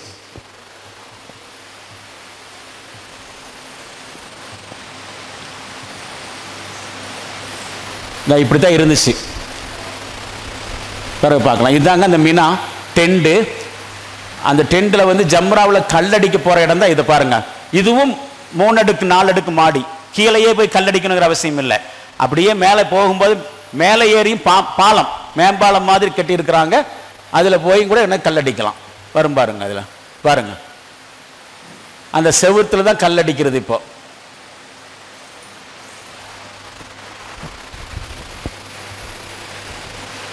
இந்த மாதிரி வந்து பெரிய ரோடு மாதிரி அமைச்சு ரோட்டுக்கு கீழாகவும் போய் கல்லடிக்கலாம். 3 அடுக்கு பாலம், பாலத்து 3 அடுக்குலையும் ஏறி போய் அடிக்கலாம். அந்த அளவுக்கு செவுரு என்னது பெருசு.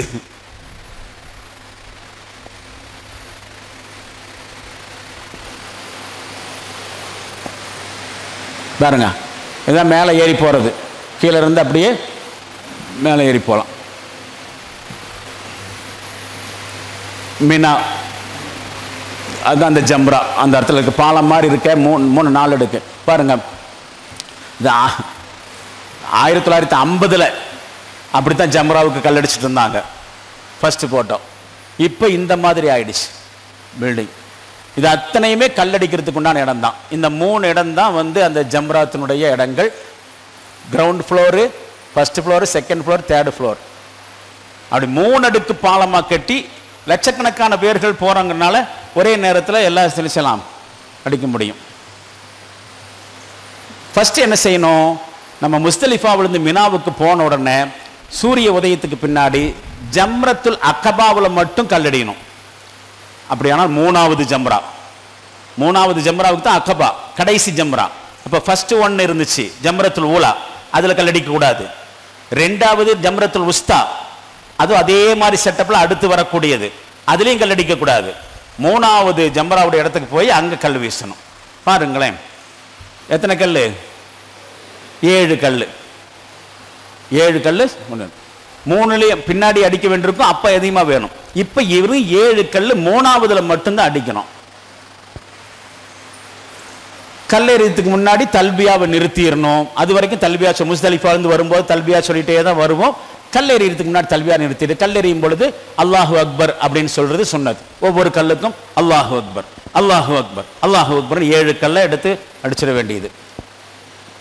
ஆனால் கல்லெறியும் போது அடுத்தவங்களுக்கு இடையூறு செய்கிற வகையில் ஆண்கள் பெண்கள் கலந்துக்கிட்டும் கல்லடிக்கூடாது. அங்கே அப்படித்தான் இருக்கும், நெரிசல். ஆம்பளை பொம்பளை கலந்து போகிற மாதிரி இருக்கும், ரொம்ப கேர்ஃபுல்லாக இருக்கணும். இபாதத்து ஃபசாதாகும், ஈமான காப்பாற்றிக்கணும். அதனால ஆம்பளைங்க பொம்பளைங்க சேர்ந்து போகக்கூடாது. கல் வீசும் பொழுது அங்கே செவுத்து பார்த்து அடிக்கணும். செவுத்து பார்த்து அடிக்காமல் அடுத்தவங்க மண்டையில் அடிக்கக்கூடாது. அது மாதிரி தான் ஆயிரும். பாருங்க என்ன நடக்குதுங்க. பாவம் இல்லையா அந்த மனுஷன்? அவர் கல்லடிக்க போனா யாரோ அவர் மண்டையில கல்லடிச்சிட்டாங்க.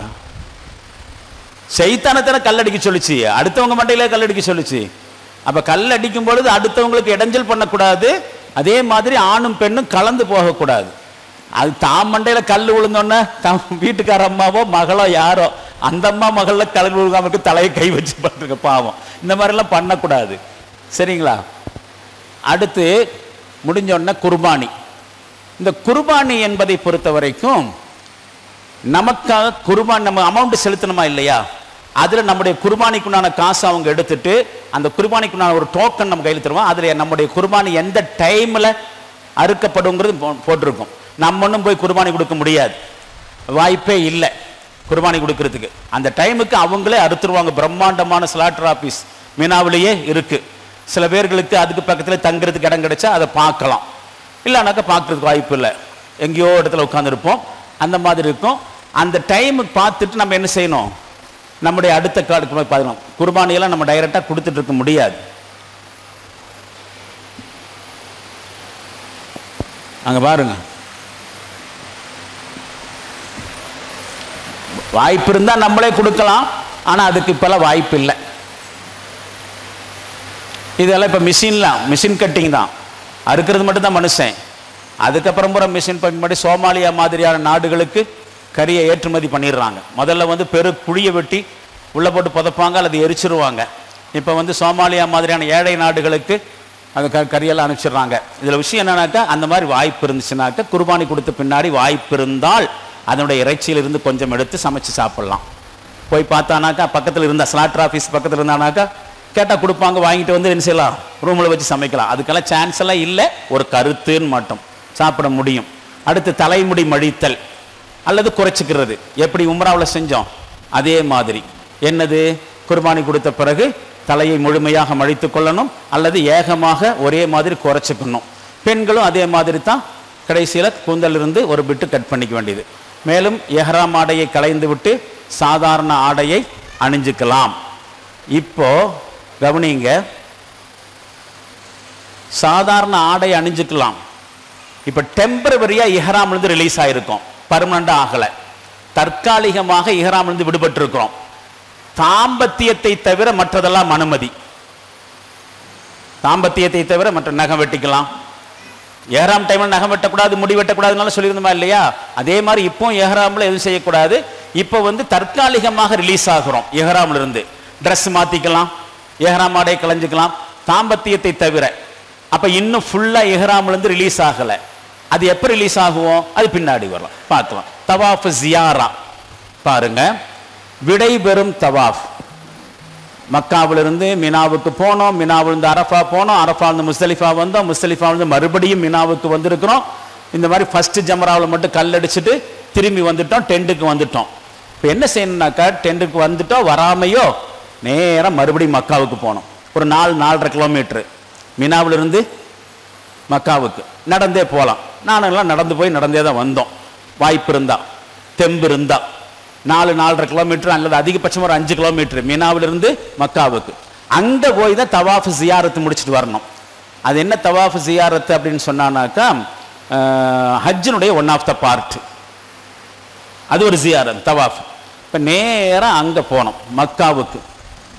இது எத்தனாவது நாள் சொல்லுங்க? இது அத்தனையும் 8வது நாள் புறப்பட்டோம், 9வது நாள் அரஃபாவுக்கு வந்தோம்.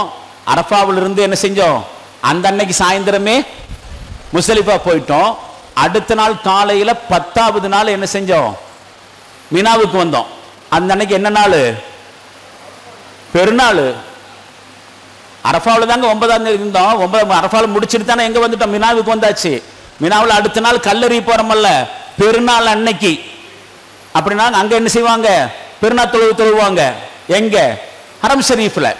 அப்போ நம்ம என்ன செய்யணும்? கல்லடிச்சு போட்டு பெருநாள் தொழுகைக்கெல்லாம் போய் சேர முடியாது. போய் என்ன செய்யணும்? தவாஃப் ஜியாரத்தை செஞ்சுட்டு திரும்ப மினாவுக்கு தான் வரணும். அப்படி போறதா இருந்தா ஜியாரத்தை முடிச்சுட்டு என்ன செய்யணும்? மக்ரிபுக்கு முன்னாடி மினாவுக்குள்ள வந்துடணும். மக்ரிபுக்குள்ள வர முடிகிற மாதிரி இருந்தா மட்டும்தான் போகணும். அப்படி போனா உடனடியாக திரும்புறது பார்க்கணும். முடியாதான் அடுத்த நாள் கூட போய் ஜியாரத்தை முடிச்சுட்டு வரலாம். அந்த அன்னைக்கே போய் முடிச்சுட்டு வர்றது பெட்டர். சாயந்தரத்துக்குள்ள என்ன செஞ்சிடணும்? காபாவுக்கு போய் தவாஃப் முடிச்சுட்டு வரணும். பாருங்களேன், மினாவிலிருந்து மறுபடியும் மக்கத்து முக்கர்ரமா போய் தவாஃப் ஜியாரத். இதற்கு தவாஃபுல் இஃபாதா இருக்கு. தவாஃபுல் இஃபாதா அப்படின்னு கூட ஒரு பேர் இருக்கு. விடைபெறும் தவாஃப் அல்லது தவாஃப் ஜியாரா. போயிட்டு வர்றேன்னு சொல்றது தான். காபாவுக்கு போயிட்டு வர்றேன்னு சொல்லக்கூடிய ஒரு இது. சம்சம் தண்ணி குடிக்கணும், கொஞ்சம் தலையிலும் தெளிச்சுக்கலாம், வழக்கமாக செஞ்சுட்டு பிறகு சஃபா மர்வா சென்று சையும் செய்யணும். தவாஃபை முடிச்சுட்டு என்ன செய்யணும்? சையும் செஞ்சுக்கணும். சையும் அதே மாதிரி போகிறதும் வர்றதுமாக எழுத முடிச்சு காட்சி. இப்போ மறுபடியும் மக்காவிலிருந்து எங்கே தான் வரணும்? மீனாவுக்கு வரணும். இங்கே 2 நாள் தங்கணும்.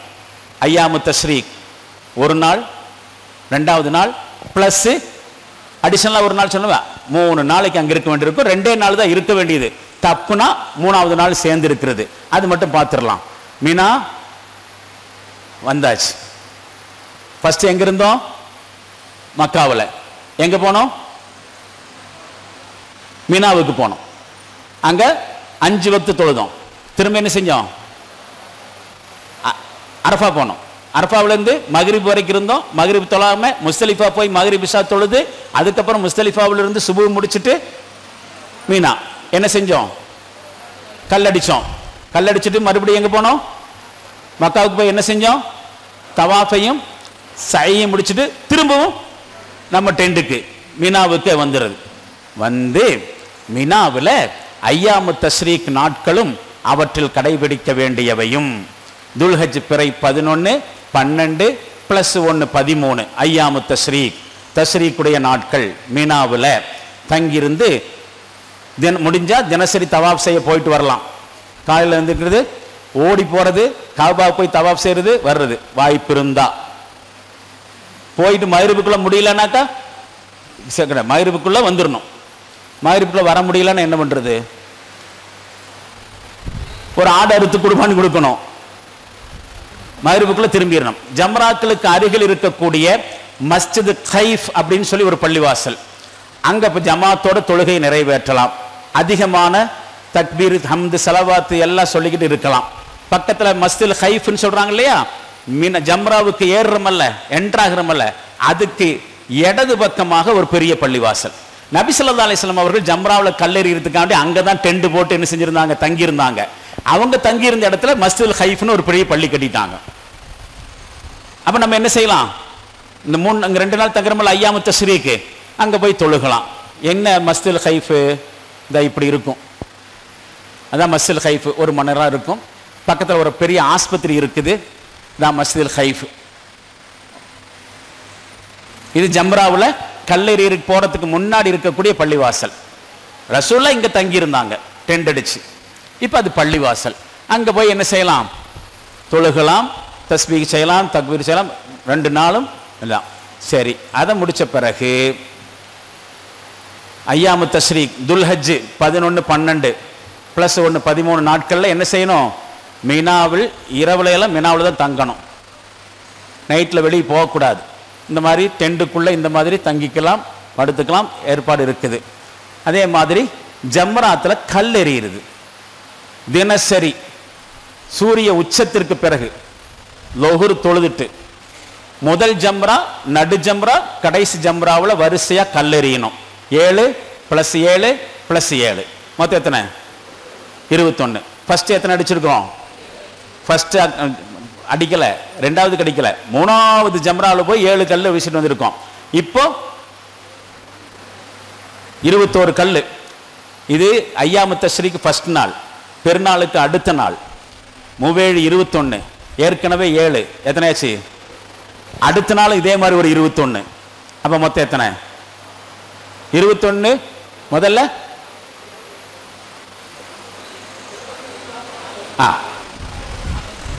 மொத்தம் கல் ஞாபகத்தில் வச்சுங்க. சரி, கல் எறியணும். முதல் ஜம்ராவிலிருந்து நடு ஜம்ரா வரை எத்தனை மீட்டரு, 116 மீட்டர் தூரத்தில். அது முதல் ஜம்ரா நடு ஜம்ராவது 156 மீட்டர். அங்கிருந்து கடைசி ஜம்ரா 116 மீட்டர் தூரத்தில். முதல் ஜம்ரால் 3 ஜம்ராவிலையும் 7 + 7 +ன்னு கல்லெறிய வேண்டியது. இதுதான் ஜம்ராவினுடைய கல்லெறியனுடைய இன்னொரு தோற்றம். கொடை பிடிச்சிட்டு போகிறாங்க, எல்லாருக்கும் இலவச கொடை கிடைக்கும். அந்த ஜம்ராவுக்குள்ள போற வழி அங்கங்க பெரிய பெரிய லாரி நிறுத்திட்டு லஸ்ஸி, மோர், வாட்டரு, கொடை தேவையானது எடுத்துக்கணும்னு சொல்லி வண்டி வண்டியா இறக்கிட்டு இருப்பாங்க. அதெல்லாம் கிடைக்கும். இந்த பாருங்க, எஸ்கலேட்டரில் மேலே ஏறி போய் கல்லடிக்கிறது, மாடியில் பாருங்க ஜம்ராத் அல் உஸ்தா நடுவில்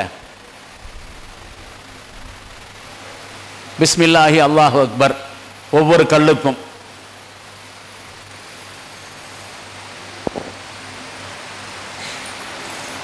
அதான் பெரிய சவுறு. இது என்னங்கிற சொல்லிடுறேன். இந்த துவா கேட்குறாங்களா இல்லையா, அது சொல்றேன்.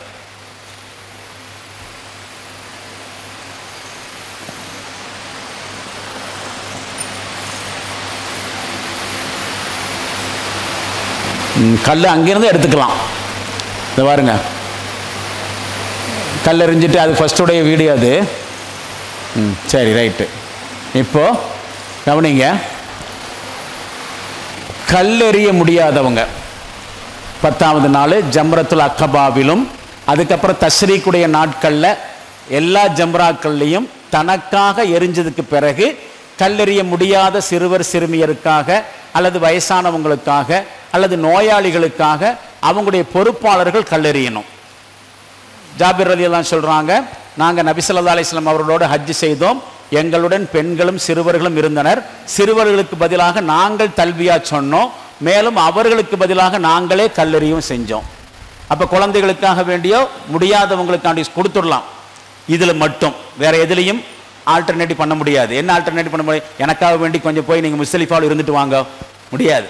கல்லெறியறதுக்கு மட்டும் என்ன செய்யலாம், அடுத்த ஆளுக்கு சப்போர்ட் பண்ணலாம். அப்போ இவர் என்ன செய்யணும், தனக்காக வேண்டி முதல்ல என்ன செய்யணும், கல்லெறிஞ்சு முடிச்சிடணும். 3ஐயும் முடிச்சுட்டு வந்து மறுபடியும் ஆரம்பத்துங்கிற அவசியம் இல்லை. ஃபர்ஸ்ட் ஜம்ராவில் 7 கல் அடிக்கிறாரு தனக்காக வேண்டி.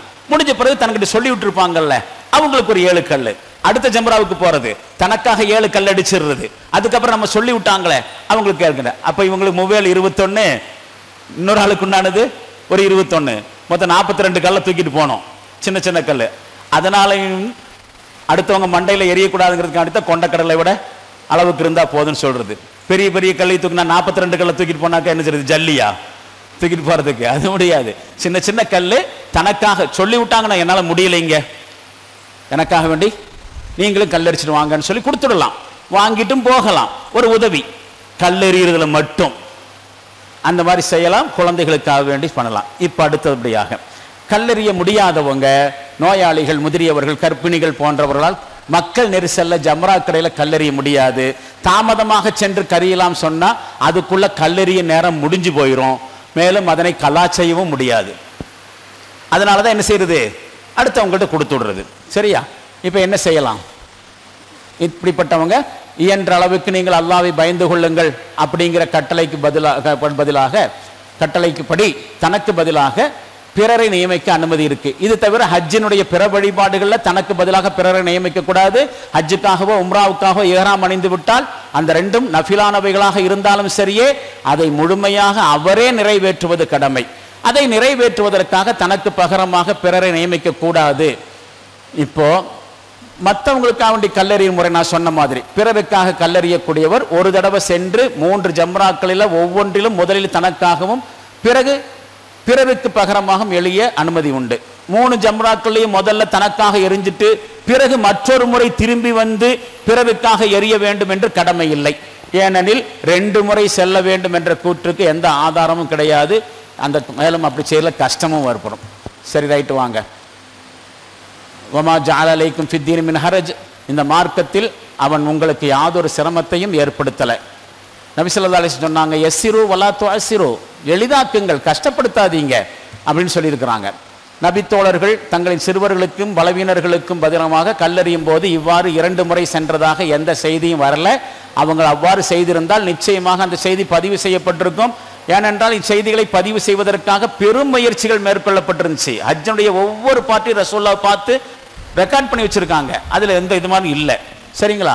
அதனால அப்படி முடிச்சலாம். சரி, இப்போ முதல் ஜம்ரா மற்றும் நடு ஜம்ராவில் கல்லெறிஞ்ச பிறகு கிபிலாவை முன்னோக்கி நின்றவாறு என்ன செய்யணும்? துவா செய்யணும்.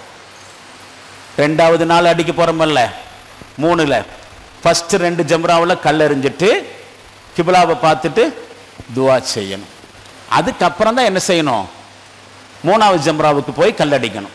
3வது ஜம்ராவில் கல்லடிச்ச பிறகு துவா செய்ய வேண்டியது இல்லை. 3வது ஜம்ராவான ஜம்ரத்துல் அக்கபாவிலிருந்து மஸ்ஜிதுல் ஹராம் வரை 4 கிலோமீட்டர் தூரம் நடந்து போயிடலாம்.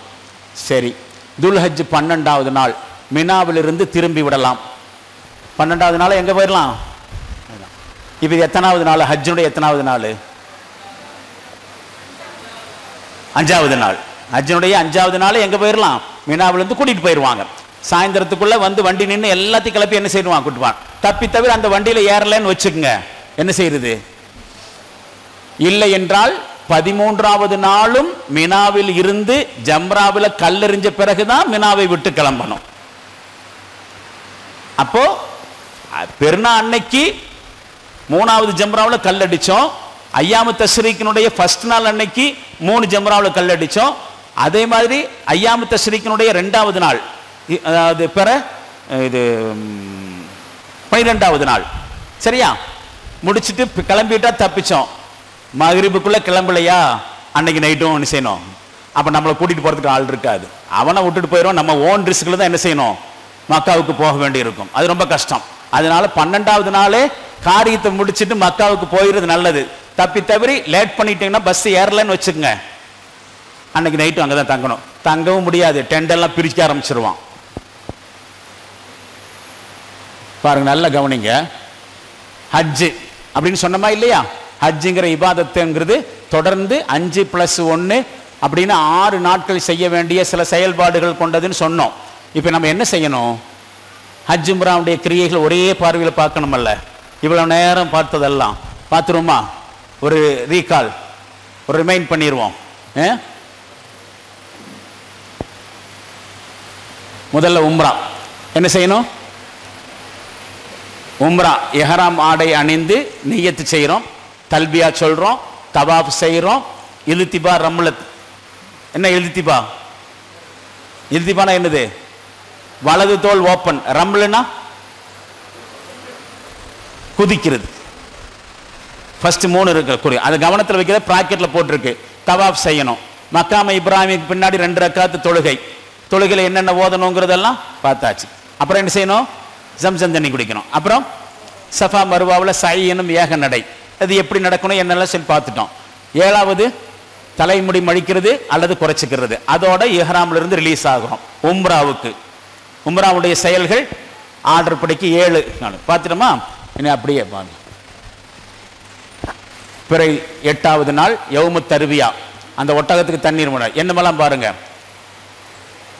ஹஜ்ஜுக்காக இஹ்ராம் நியத்து, மீனாவுக்கு புறப்பட்டு போய் அங்க தங்குறது, 1 பாங்கு 2 இகாமத்துகளோட லொஹரு அசரு தொழுகைகளை சுருக்கியும் சேர்த்தும் ஜம்மு கசராத் தொழுகலாம் அல்லது தனித்தனி ஜமாத்தாகவும் தொழுகலாம். 2 வகையும் நடந்துட்டு இருக்கும். அங்க போய் இதுல வந்து கருத்து வேறுபாடு வச்சுட்டு அங்கேயும் போய் மதுஹப் சண்டை போடக்கூடாது. அங்கே நடக்கும் மதுஹப் சண்டை, அங்கே நடக்கும். இல்ல ஒவ்வொரு ரக்காத்தையும் ஒவ்வொரு வக்தையும் தனித்தனியா தான் தொழுகணும் அப்படின்னு சொல்லிட்டு தனித்தனியா தொழுவாங்க. சில பேர் என்ன செய்வாங்க? ஜம்மு கசரம் தொழுவாங்க. இதுவா அதுவான கன்ஃபியூஸ் பண்ணாதீங்க. 2க்கும் அனுமதி இருக்குது. பயணங்கிறனால மேல் விளக்கம் வேணா வகுப்புல கேட்டுக்கலாம். அங்க போய் எதுல உங்களுக்கு இஷ்டமோ நின்று தொழுது முடிச்சுட்டு போயிரு. சண்டை போட்டுட்டு இருக்க வேண்டாம். சரியா? பிரச்சனை இல்லை. அப்புறம் என்னது? 3 முடிச்சு எதுல? யௌமுல் தர்வியாவில் பிறை 9 அரஃபா தினத்தில் என்னமெல்லாம்? மினாவிலிருந்து அரஃபா மைதானத்துக்கு போறது, சூரியன் மறைஞ்ச பிறகு மக்ரிப் தொழாம முஸ்தலிஃபா புறப்படுறது, முஸ்தலிஃபா வந்தவுடன் மக்ரிப் இஷா தொழுகைகள் தொழுகிறது, முஸ்தலிஃபாவில் சுபு வரை ஓய்வெடுக்கிறது, சுபு தொழுகிறது, கல்ல பொறுக்கிறது, அப்புறம் காலையில் சுபுக்கு பின்னாடி கிப்லாவை முன்னோக்கி துவா செய்கிறது. இதெல்லாம் அரஃபா தினத்தன்னைக்கு காலையில் வரைக்கும். சரி, ரைட்டு, ஓகே. அதுக்கப்புறம் ஹஜ்ஜு பெருநாள் 10வது நாள் எங்க? இது போறதுக்கு முன்னாடி நீங்க சொல்லுங்க. 10வது நாள் என்னமெல்லாம் செய்யணும்? எங்க வந்திருப்போம்? 10வது நாள் எங்க வந்திருப்போம்? மீனாவுக்கு வந்திருப்போம். வந்து என்ன செய்யணும்? டென்ட்டுக்கெல்லாம் போக வேண்டாம். நேரா 3வது ஜம்ராவில் போய் கல்லடிக்கணும். சரியா? பாருங்க, முஸ்தலிஃபாவிலிருந்து மினாவுக்கு புறப்பட்டு செல்லுதல், மினாவில் ஜம்ரத்துல் அக்கபாவில் மட்டும் கல்லெறிகிறது, அப்புறம் குர்பானி கொடுக்கிறது. குர்பானி கொடுக்க நம்ம கொடுக்க முடியாது, டைம் பார்த்துக்கலாம் கார்டில். தலைமுடி மழிக்கிறது அல்லது ஏகமா குறைச்சிக்கிறது. இப்போ குர்பானி கொடுத்துட்டாங்களா இல்லையான்னு தெரியல. நான் இப்ப தலைமுடி எடுக்கணுமா வேண்டாமா? என்ன செய்யலாம்? முன்ன பின்ன ஆனா தப்பு இல்லையா? தப்பு இல்லை. அதனால நம்ம குர்பானி கொடுத்தாச்சா தெரியலையே, நான் மொட்டை அடிச்சாகமா வேண்டாமா, இல்ல குர்பானி கொடுத்ததை கன்ஃபார்ம் பண்ண பிறகுதான் நான் மொட்டை அடிக்கணுமா? இந்த கன்ஃபியூஸ் வேண்டாம். அந்த வேலை அங்க பாட்டு நடக்கும். டைம் கொடுத்துருப்பான், அந்த டைம் பாருங்க. பார்த்த பிறகு நம்ம குர்பானி கொடுத்து முடிச்சாச்சு, இனி நம்ம மொட்டை அடிச்சுக்கலாம்னு சொல்லி பண்ணுங்க. இல்ல முன்ன பின்னாலும் தப்பு இல்லை. ஏன் தப்பு இல்லை? ஒரு ஹதீஸ், நபி ஸல்லல்லாஹு அலைஹி வஸல்லம் அவர்கள் சஹாபாக்களோட ஹஜ் செஞ்சப்போ இதே இடத்துல வந்து உட்கார்ந்துட்டு ஃபர்ஸ்ட் அந்த ஜம்ரத்துல் அக்பாவில் கல்லடி முன்னாடியும் பின்னாடியுமா, அல்லாஹ்வுடைய தூதரே நான் எப்போ குர்பானி கொடுக்கணும்? மொட்டை அடிச்சுக்கு பின்னாடியா இல்லை மொட்டை அடிச்சதுக்கு முன்னாடியா? குர்பானி கொடுத்துட்டு மொட்டை அடிக்கவா முன்னாடி? ஒருத்தர் எப்படி வேணாலும் ஆகலாம். அன்னைக்கு பூரா ரசூல்லாட்ட வந்து ஒவ்வொரு சஹாபியா முன்ன பின்ன மாத்தி செஞ்சதை பத்தி சொல்லிட்டு இருந்தாங்க. தப்பில்லை தப்பில்லை தப்பில்லைன்னு சொல்லிட்டே இருந்தாங்க. சாயந்தரம் வரைக்கும் ரசூல்லா என்ன செஞ்சாங்க? அந்த முன்பின் மாறினதை பத்தி பெருசா எந்த அப்ஜெக்ஷன் பண்ணல. அதனால அதை பத்தி நம்ம ஒரி பண்ணிக்க வேண்டிய அவசியம் இல்லை. அந்த வேலை அங்க நடந்துட்டு இருக்கும். நம்ம பாட்டுக்கும் முடிவெற்ற வேலையோ மொட்டை அடிக்கிற வேலையோ கூந்தல்ல ஒரு இன்ச் அளவுக்கு கட் பண்றதோ அது நடந்திருக்கலாம். பாத்துங்க, குர்பானி கொடுத்த பிறகு ஆச்சு. அப்ப முதல் தஹல்லுல், இஹ்ராமின் போது தடை செய்யப்பட்ட அனைத்தும் உடலுறவு தவிர அனுமதி. அதாவது தஹல்லுல் அப்படிங்கிறது, தஹல்லுல்னாக்க ரிலீஸ் ஆகிறது, இஹ்ராமிலிருந்து ரிலீஸ் ஆகிறது. ஃபர்ஸ்ட் தஹல்லுல் வந்தாச்சு. அதுக்கப்புறம் தவாஃபுல் இஃபாதா எனப்படும் தவாஃப் செய்யறது. மினாவிலிருந்து போனோமா இல்ல, மக்காவுக்கு போயிட்டு தவாஃப் செஞ்சுட்டு சை முடிச்சுட்டு மக்ரிபுக்குள்ள மினாவுக்கு திரும்பிடணும் அப்படின்னு படிச்சோம். இது பெருநா அன்னைக்கு பிறை 10. அடுத்ததாக அந்த அன்னைக்கே ஒரு குறிப்பு பாருங்க. துல்ஹஜ் 10வது நாளில் தவாஃபுல் இஃபாதா மற்றும் சை செய்ய முடியவில்லை என்றால் அடுத்து வருகிற ஐயாமு தஷ்ரீக் நாட்களான 11, 12 ஆகிய நாட்களிலும் அவை நிறைவேற்றலாம். அந்த பெருநா அன்னைக்கே போயிட்டு வர முடியல. முஸ்தலிஃபாவிலிருந்து என்ன செஞ்சோம்? மினாவுக்கு வந்து கல்லடிச்சு டயர்ட் ஆயிட்டோம். அந்த அன்னைக்கே மக்காவுக்கு போக முடியலையா, போய் தவாஃபுல் இஃபாதாவை செய்ய முடியல, சயி செய்ய முடியலையா, விட்டுருங்க. 12வது நாள் காலையில் போய் நல்லா தூங்கி எந்திரிச்சு போய் ஃப்ரெஷ்ஷாக போய் என்ன செஞ்சுட்டு வரலாம், விடைபெறும் தவாஃப் செஞ்சுட்டு சயி செஞ்சுட்டு திரும்பி மினாவுக்குள்ளே வந்துடலாம். எதாக இருந்தாலும் மக்ரிபுக்குள்ளே திரும்பி வந்துடணும் அப்படிங்கிறது மட்டும்தான். அந்த ஒரு குறிப்பை பார்த்துக்கலாம். இனி அடுத்தபடியாக துல்ஹஜ் பிறை 11வது நாள் மற்றும் 12வது நாள் ஐயாமு தஷ்ரீக்கு 1, 2 இதில் என்னமெல்லாம் பண்ணோம், துல்ஹஜ் 11 இரு நாட்களிலும் மினாவில் தங்கி 3 ஜம்னாக்களிலும் சூரிய உச்சத்திற்கு பிறகு கல்லெறியுது, லோஹுர் தொழுதுட்டு போறது. இந்த நாட்களில் மினாவை விட்டு வெளியேறக்கூடாது. அவ்வாறு வெளியேறினால் மக்ரிபுக்கு முன்னாடி திரும்பிடணும். இந்த இரு நாட்களுக்கு பிறகு மினாவை விட்டு வெளியேறி விடலாம். அப்படி வெளியேறலன்னு சொன்னா அடுத்த 13வது நாளும் மினாவில் தங்கி 3 ஜம்ராக்களிலும் கல்லெறிந்து விட்டு தான் வெளியேறணும். இந்த 2 நாள்ல அதுக்கப்புறம் தான் என்ன செய்யுது துல்ஹஜ் 13. அப்படி வெளியேறலன்னு சொன்னா அடுத்த 13வது நாளும் மினாவில் தங்கி 3 ஜம்ராக்கள் ஐயாமு தஷ்ரீக் 3. அதனால தான் 5 + 1 சொல்லி 6 நாட்கள். சரியா? சரி, இது ஒரு டயா எங்கிருந்து ஆரம்பிச்சு எப்படி போனோங்கிறத ஏரோ மார்க் போட்டு தமத்து ஹஜ்ஜு மீகாத்தில் எஹராம் ஆடையது ஹரம் அப்படியே போய் தவாஃபு ஹரமில் சை செய்கிறது, முடி வெட்டுறது, எஹராமை கலைஞ்சிக்கிறது. அப்புறம் துல்ஹஜ் 8வது நாள் சூரிய உதயத்துக்கு பிறகு தங்கியிருக்கும் இடத்திலேயே எஹராம் அணிந்து மினா புறப்படுறது, நெய்யத்து வைக்கிறது. அதுக்கப்புறம் துல்ஹஜ் 8வது நாள் தர்வியா நாள் மினாவுக்கு போகிறது, லொஹுர் அசர் இசா சுருக்கி தொழுகிறது. மறுநாள் 9ஆம் நாள் சுபுகு தொழுகிறது. 9ஆம் நாள் அரஃபா சூரிய உதயத்துக்கு பின் மினாவில் இருந்து அரஃபா கிளம்புறது. லொஹுர் மற்றும் அசர் தொழுகைகளை 1 அதான் 2 இக்காமத்துடன் சுருக்கி தொழுகிறது. அப்படியே அந்த ஆர்டர் மட்டும் ஒன்று போட்டிருக்கு, அது உங்கள் புக்கில் இருக்கும். இது ஒன்று கவனிச்சுக்குங்க, என்னன்னு பாருங்க. ஒரு குறிப்பு, உம்ராவுக்காக வேண்டி எஹராம் அணிந்து விட்ட பெண்ணுக்கு மாதவிடாயோ பிரசவ ரத்தமோ வந்து விட்டால் தூய்மையாகும் வரை தவாஃபு சயோ செய்யக்கூடாது. தூய்மையான பிறகு தவாஃப் மற்றும் சயி செய்து முடியை வெட்டிவிட்டால் உம்ரா நிறைவேறும். அந்த பெண் துல்ஹஜ் 8ஆம் நாளுக்கு முன்னாடி தூய்மை ஆகலேன்னு சொன்னா அவ தங்கி இருக்கக்கூடிய இடத்திலிருந்தே ஹஜ்ஜுக்காக எஹ்ராமுடைய நியத்து வைத்துக் கொண்டு மக்களோடு மினாவுக்கு புறப்பட்டுறணும். இவ்வாறு செய்வதனால் அவள் ஹஜ்ஜு உம்ரா இரண்டையும் இணைத்து கிரானாக நிறைவேற்றியவளாகி விடுவாள். ஹஜ்ஜ கிரான் சொல்லி படிச்சுமா இல்லையா? உம்ராவுடைய சில செயல்களையும் ஹஜ்ஜினுடைய செயல்களையும் மிங்கிள் பண்ணி செய்யறது பேர் கிரான். உம்ராவை தனியாகவும் ஹஜ்ஜ தனியாகவும் பண்றது பேர் தமத்து. ஹஜ்ஜ மட்டும் தனியா பண்றதுக்கு இஃப்ராதுன்னு ஒன்று பேரணும். அதனாலதான் அந்த குறிப்பு ஃபர்ஸ்டே கொடுக்கப்பட்டுச்சு. அப்ப இந்த மாதிரி பிரச்சனைகள்னால உம்ராவுடைய சில வேலைகளையும் ஹஜ்ஜுடைய சில வேலைகளையும் அந்த பெண் மிங்கிள் பண்ணி அவங்க காரியத்தை முடிச்சுக்கலாம் அப்படிங்கிறது. மேலும் அவள் அரஃபா மற்றும் மஷருல் ஹராமில் தங்குவது, ஜம்ராக்களுக்கு கல்லெறிவது, முஸ்தலிஃபா மற்றும் மினாவில் இரவு தங்குவது, பிராணியை பலியிடுவது, முடியை குறைப்பது ஆகிய ஹஜ் செய்பவர்கள் செய்யும் அனைத்து காரியங்களையும் நிறைவேற்ற வேண்டும். தூய்மையான பிறகு காபாவை ஒரு முறை தவாப் செய்ய வேண்டும். பிறகு சஃபா மர்வாவுக்கிடையே ஒரு முறை சயி செய்ய வேண்டும். இதுவே ஹஜ் உம்ரா இரண்டிற்கும் போதுமானதாயிரும். யாருக்கு? அந்த மாதிரி பிரச்சனை உள்ளவங்களுக்கு. இனி உம்ராவுக்காக வேண்டி எஹ்ராம் அணிந்த ஆயிஷா ரலியல்லாஹு அன்ஹா அவர்களுக்கு மாதவிடாய் வந்து விட்ட போது நபி ஸல்லல்லாஹு அலைஹி வஸல்லம் சொன்னாங்க, நீ தூய்மையாகும் வரை காபாவை தவாப் செய்வதை தவிர ஹஜ் செய்பவர் செய்யும் அனைத்தையும் செய்து கொள் என்று நபி ஸல்லல்லாஹு அலைஹி வஸல்லம் அவர்கள் கூறினார்கள். அப்ப தவாஃபு சயி மட்டும் செய்யக்கூடாது. இதெல்லாம் முடிவெட்டுறதோ கல்லெறியறதோ ஒன்றும் தப்பு இல்லை. ஹஜ் கிரானாக அவங்களுக்கு கூடிரும், ஹஜ் செயல்பட்டுரும். மாதவிடாய் அல்லது பிரசவ ரத்தமுடைய பெண்கள் 10ஆம் நாள் கல்லெறிந்து முடியை வெட்டிவிட்டால் எஹ்ராமின் காரணத்தால் தடுக்கப்பட்டிருந்தவைகளில் நறுமணம் போன்றவை அனைத்தும் அனுமதியாகிவிடும். எனினும் தூய்மையான பெண்கள் ஹஜ் காரியங்களை முழுமையாக நிறைவேற்றியது போன்று இவர்களும் நிறைவேற்றும் வரை இல்லறத்தில் ஈடுபடக்கூடாது. தூய்மையான பிறகு தவாஃபையும் சையம் செய்து விட்டால் இல்லறமும் அனுமதியாகிவிடும். இதெல்லாம் விளங்கலன்னு சொன்னா கவலைப்படாதீங்க. ஆன்லைன் கிளாஸ்ல நீங்க அட்டென்ட் பண்ணா உங்களுக்கு கிடைக்கும். இல்லைனாக்க நம்பர் ஒன்று அந்த புக்கில் இருக்கும், பார்த்து நீங்க கால் பண்ணி கூட தெரிஞ்சுக்கலாம். சரி, அல்ஹம்துலில்லாஹ். ஹஜ்ஜினுடைய முக்கியமான செயல்கள் முடிவடைச்சு. அல்லாஹு தாலா உங்களது ஹஜ்ஜை மக்பூலான மப்ரூரான ஹஜ்ஜாக ஆக்கியருள்வானாக.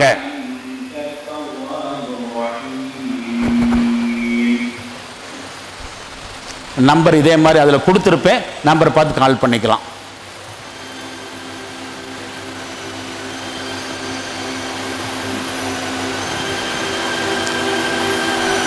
அல்ஹம்துலில்லாஹ் ஹஜ்ஜுடைய காரியம் முடிச்சு. இப்போ எல்லாரும் சேர்ந்து ஒரு துவா ஓதிடுவோம். சுப்ஹானல்லாஹி வ பிஹம்திஹி சுப்ஹானக்கல்லாஹும்ம வ பிஹம்திக அஷ்ஹது அல்லா இலாஹ இல்லா அன்த அஸ்தக்ஃபிருக வ அத்தூபு இலைக். இப்போ ஒரு சின்ன நேரம் அதிகமாயிருச்சு இல்லையா? அதனால நாம் வந்து ஒரு சின்ன செய்தியோட நம்ம அடுத்த கட்டத்துக்கு போகணும். என்ன அந்த அடுத்த கட்டம் என்று சொன்னால்,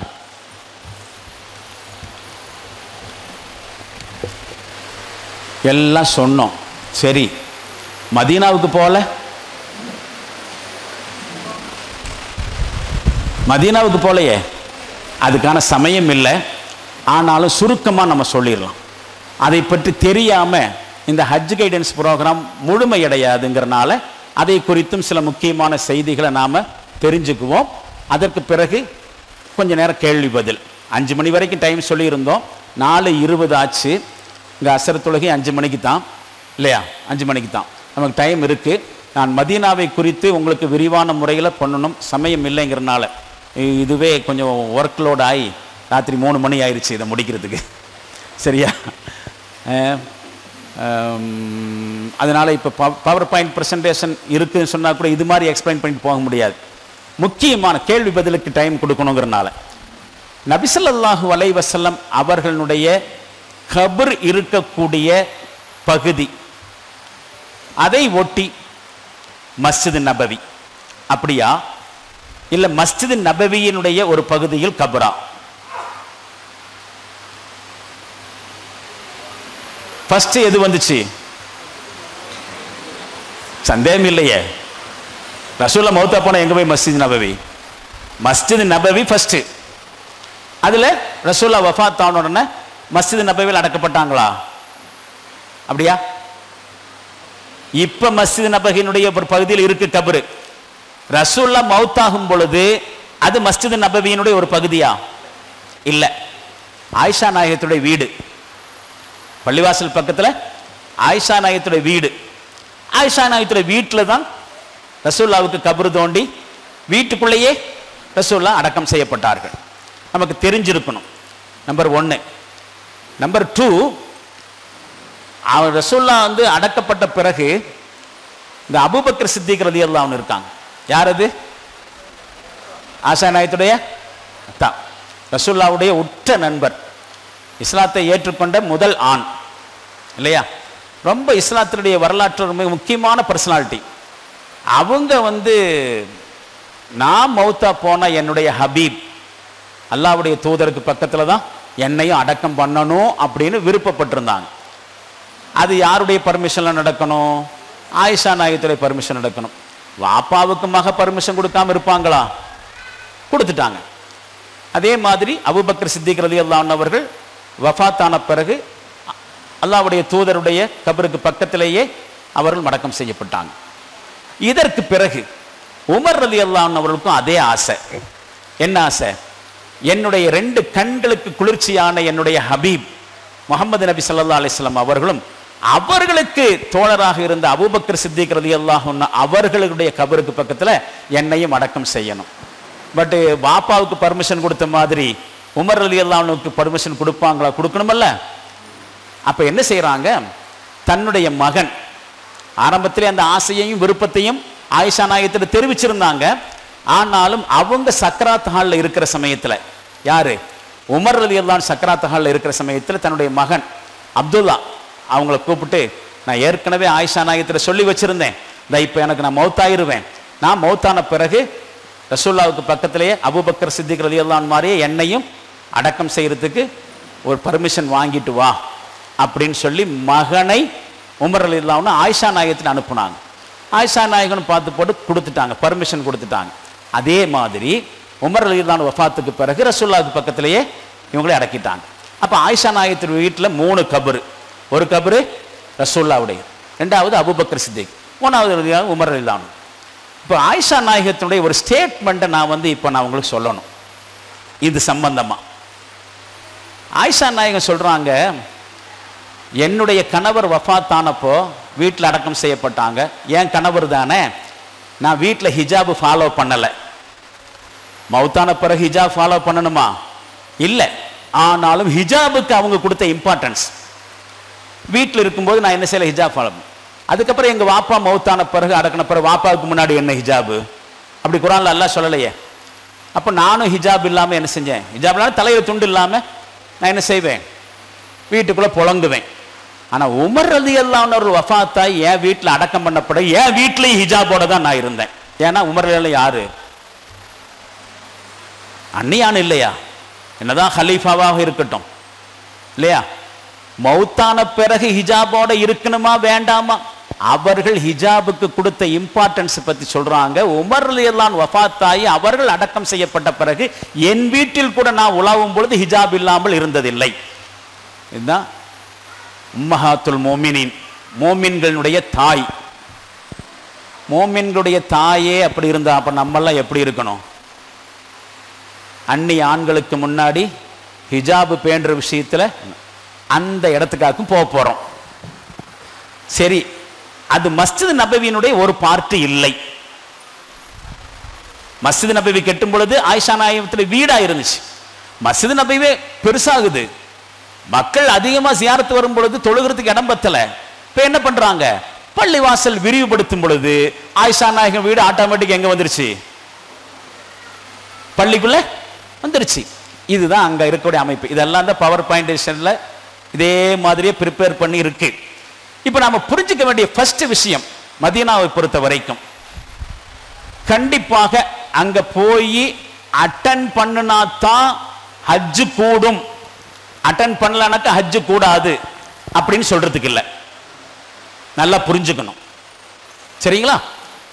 ஜியாரத் மஸ்ட், சந்தேகமே இல்லை. அவ்வளவு தூரம் போய் அல்லாஹ்வுடைய தூதருக்கு சலாம் சொல்லாமையா? அல்லாஹ்வுடைய தூதரை சந்திப்பது சம்பந்தமாகவும் அவங்களுக்கு சலாம் சொல்றது சம்பந்தமாகவும் அந்த பள்ளியினுடைய முக்கியத்துவத்தை பற்றியும் 2-3 ஹதீஸ், அது அடுத்து நான் சொல்ல போற விஷயம். அந்த ஹதீஸ் எல்லாம் பார்த்த பிறகும் கூட யாராவது ஜியாரத்து பண்ணாம மக்காவோட முடிச்சுட்டு வர முடியுமா? வர முடியாது. ஆனா ஜியாரத் மஸ்ட். அங்க போய் அவங்களுக்கு சலாம் சொல்லணும், ஜியாரத்து செய்யணும், மஸ்ஜித் நபவியில தொழுகணும், ரவுலான்னு ஒரு இடம் இருக்குங்க, அதை பத்தி ஹதீஸ் சொல்றேன். அதுக்காக வேண்டி போயிட்டு வரணும். ஆனால் ஹஜ்ஜினுடைய ஒன் ஆஃப் த பார்ட் அல்ல மதீனா ஜியாரத்.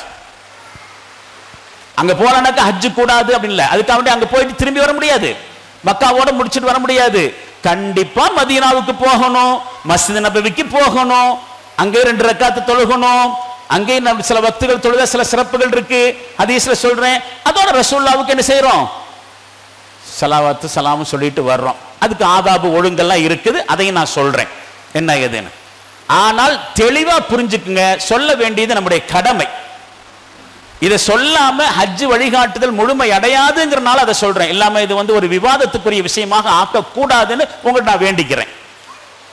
அங்க போகலானாக்கா ஹஜ் செல்லாதுன்னு இல்லை, ஆனா போகாம வரக்கூடாது. அது ஹஜ்ஜினுடைய, ஏன்னா ஃபர்தை முடிவு செய்யறது நம்ம அர்கானுல் ஹஜ்ஜுன்னு பார்த்தோமா இல்லையா? ஷரியத்தில் வடிவமைக்கப்பட்டிருக்கா இல்லையா? ஹஜ்ஜுடைய ஃபர்து எது, வாஜிப் எது, சுன்னத் எது, எல்லாம் பார்த்துட்டோம். அதுல எது வரல? மதீனா தரிசனம் வரல. ஆனா மதீனாவுக்கு போகாம அவ்வளவு தூரம் போயிட்டு வந்தா அதை விட வேஸ்ட் எண்ணம் இருக்க முடியும். அந்த ஆங்கிள் என்ன செய்யணும்? மஸ்ஜித் நபவிக்கு போய்த்தான் தீரணும். போய் என்ன பண்ணணும்? முதல்ல ஒன்று செய்வோம். மஸ்ஜித் நபவி ஒன்று சின்னதை பார்த்துட்டு நம்ம ஒரு முடிவு பண்ணலாம். சரி, இன்னும் மஸ்ஜித் நபவிக்கு என்ன சிறப்பு? மஸ்ஜித் நபவிக்கு என்ன சிறப்புன்னு சொன்னா, சலாத்துன் ஃபி மஸ்ஜிதி ஹாதா, என்னுடைய இந்த மஸ்ஜிதில் ஒரு வக்து தொழுவது, ஒரு தொழுகையை நிறைவேற்றுவது, கைரும் மின் அல்ஃபி சலாத்தின் ஃபீமா சிவா, மஸ்ஜித் நபவி அல்லாத வேறு பள்ளியில் தொழுவதை விட 1000 மடங்கு சிறந்தது. மஸ்ஜித் நபவியில ஒரு தொழுகை தொழுவது வேற பள்ளியில ஒரு தொழுகை தொழுவதை விட 1000 மடங்கு சிறந்தது. இப்ப நம்ம இந்த பள்ளியில தொழுதோம், லோஹர் தொழுதோம், இந்த பள்ளியில தொழுவதை விட மஸ்ஜித் நபவியில தொழுதா 1000 மடங்கு சிறப்பு நன்மை இருக்கக்கூடிய விஷயம். இப்படி ஒரு நன்மை இருக்கும் பொழுது மக்காவுக்கு போயிட்டு மதீனாவுக்கு போய் அங்க தொழுகாம வந்தாக்க இந்த நன்மை கிடைக்காம போகுமே. அப்ப மதீனாவுக்கு என்ன செய்யணும்? போய் 2 ரக்காத் தொழும்.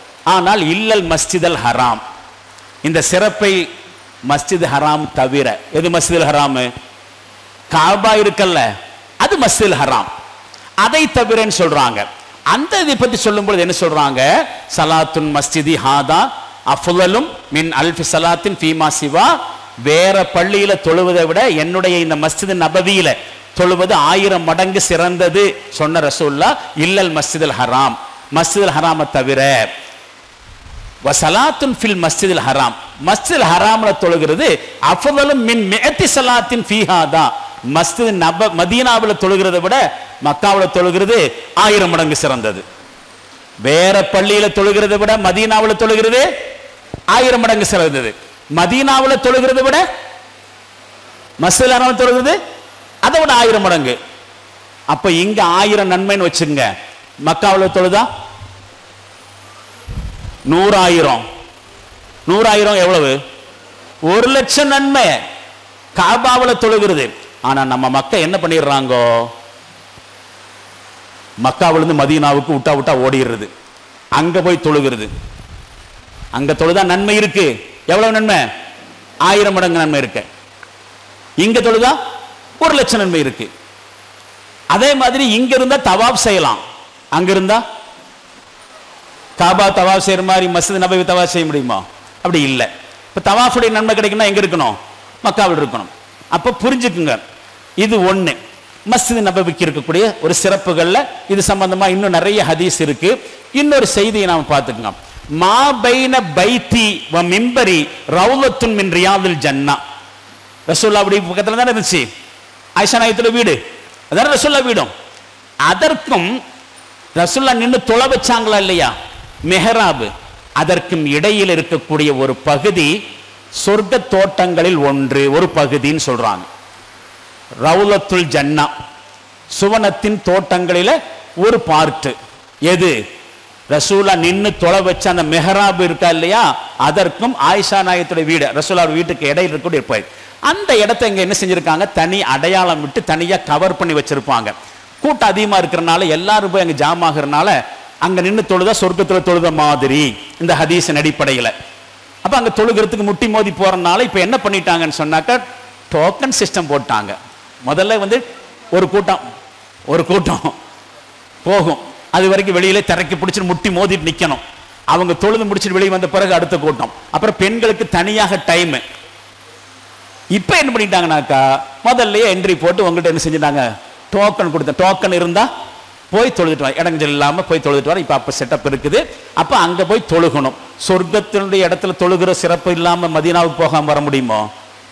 அதுக்காக வேண்டி என்ன செய்யணும்? மதீனாவுக்கு போய்தான் ஆகணும். போய் அந்த ரவுலத்துல் ஜன்னா என்று சொல்லக்கூடிய இடத்துல 2 ரக்காத்து தொழுகணும். அதுக்கான வாய்ப்பை ஏற்படுத்தி தர்றாங்க, தொழுதுக்க வேண்டியது. இது ஒரு செய்தி. இதுக்கு அடுத்தபடியாக தொழுத பிறகு இந்த ரவுலத்துல் ஜன்னா இருக்கா இல்லையா, அதுல தொழுத பிறகு என்ன செய்யணும்? அப்படியே வெளியே வந்தோன்னு வச்சுங்களேன், ரசூலுல்லாஹ்வுடைய கபரு, ஆயிஷா நாயகி வீடு, அபூபக்கர் சித்திக் உமர் ரலியல்லாஹு அன்ஹு அடக்கப்பட்டிருக்கக்கூடிய பதினாக்கா இந்த மாதிரியே இப்ப உங்களுக்கு எப்படி இந்த ஸ்கிரீன் கட்டியிருக்காங்க அந்த மாதிரியே ரவுலத்துல் ஜன்னாவுடைய பார்ட்டு அப்படியே அங்கிருந்து வெளியே வந்தா, வாசல்ல இருந்து வெளியே வந்தா இதே மாதிரி வரலாம். நீளமா நடக்கிற மாதிரி வச்சிருக்காங்க. லெஃப்ட் சைட்ல என்ன இருக்கும்? கபர் இருக்கும். எட்டியெல்லாம் பார்க்க முடியாது. முதல்லையாவது எட்டி பார்க்கறதுக்கு ஒரு ரவுண்டா வச்சிருந்தாங்க. அடையாளம் மட்டும் இருக்கும். இந்த இடத்துல ரசூலுல்லாஹ், அபூபக்கர் சித்திக் ரலியல்லாஹு அன்ஹு, உமர் ரலியல்லாஹு அன்ஹு, அடையாளம் மட்டும் இருக்கும். வெளியில கேட்ல பேரும் கூட வச்சிருப்பாங்க. முதல்லையாவது எட்டி பார்க்குற வாய்ப்பு இருந்துச்சு. இப்போ இதே மாதிரி அந்த இது எஸ்எஸ் பைப் மாதிரி போட்டு இப்படியே போகலாம். இதுக்கும் கபருக்கும் இடையில பாருங்க ஒரு 4 அடியாவது இருக்கும். 4, 5, 6 அடி கேப் இருக்கும். இந்த இடத்துல தான் பார்க்க முடியும். இப்படி போகும்போது போலீஸு போ போ போ போன்னு தள்ளி விட்டுட்டே இருப்பாங்க. ஆம்பளைகளும் பெண்களுமா பார்த்துட்டு சலாம் சொல்லிட்டு போகணும். இதோடைய ஒழுங்கு இருக்கு. முதலாவது விஷயம், சூரத்துல் ஹுஜராத் என்று சொல்லக்கூடிய 49வது அத்தியாயத்துல ஆரம்ப வசனத்திலேயே அல்லாஹ் சொல்றான், அல்லாஹ்வுடைய தூதருக்கு முன்னால் குரலை உயர்த்தி பேசாதீர்கள். இப்போ நாமளும் என்ன செய்யணும்? போகும்போது அமைதியாக, கூச்சம், தள்ளு உள்ள, தள்ளு உள்ள, இதெல்லாம் பண்ணக்கூடாது. இங்க ரசூலுல்லாஹ் இருக்கிறாங்க. அவங்க ஹயாத்தோட தான் இருக்கிறாங்க. அப்படின்னாக்கா மௌத்தா இருக்கிறாங்க. ஆனால் ஹயாத்தினுடைய கண்ணியம் கொடுக்கப்படணும். அதுக்கான காரணம் பின்னாடி ஒரு ஹதீஸ்ல வருது. எனக்கு யாராவது சலாம் சொன்னால் என்னுடைய உயிர் என்னுடைய கபருக்கு திருப்பி அனுப்பப்படுகிறது. அவங்களுக்கு பதில் சொல்லிட்டு நான் திரும்ப வந்துடுறேன். ஹதீஸனுடைய கருத்தை சொன்னேன், வாசகமெல்லாம் இருக்கு. அப்போ ரசூலுல்லாவுக்கு நாம சலாம் சொல்லுகிற பொழுது அவங்க நமக்கு திருப்பி சொல்றாங்க.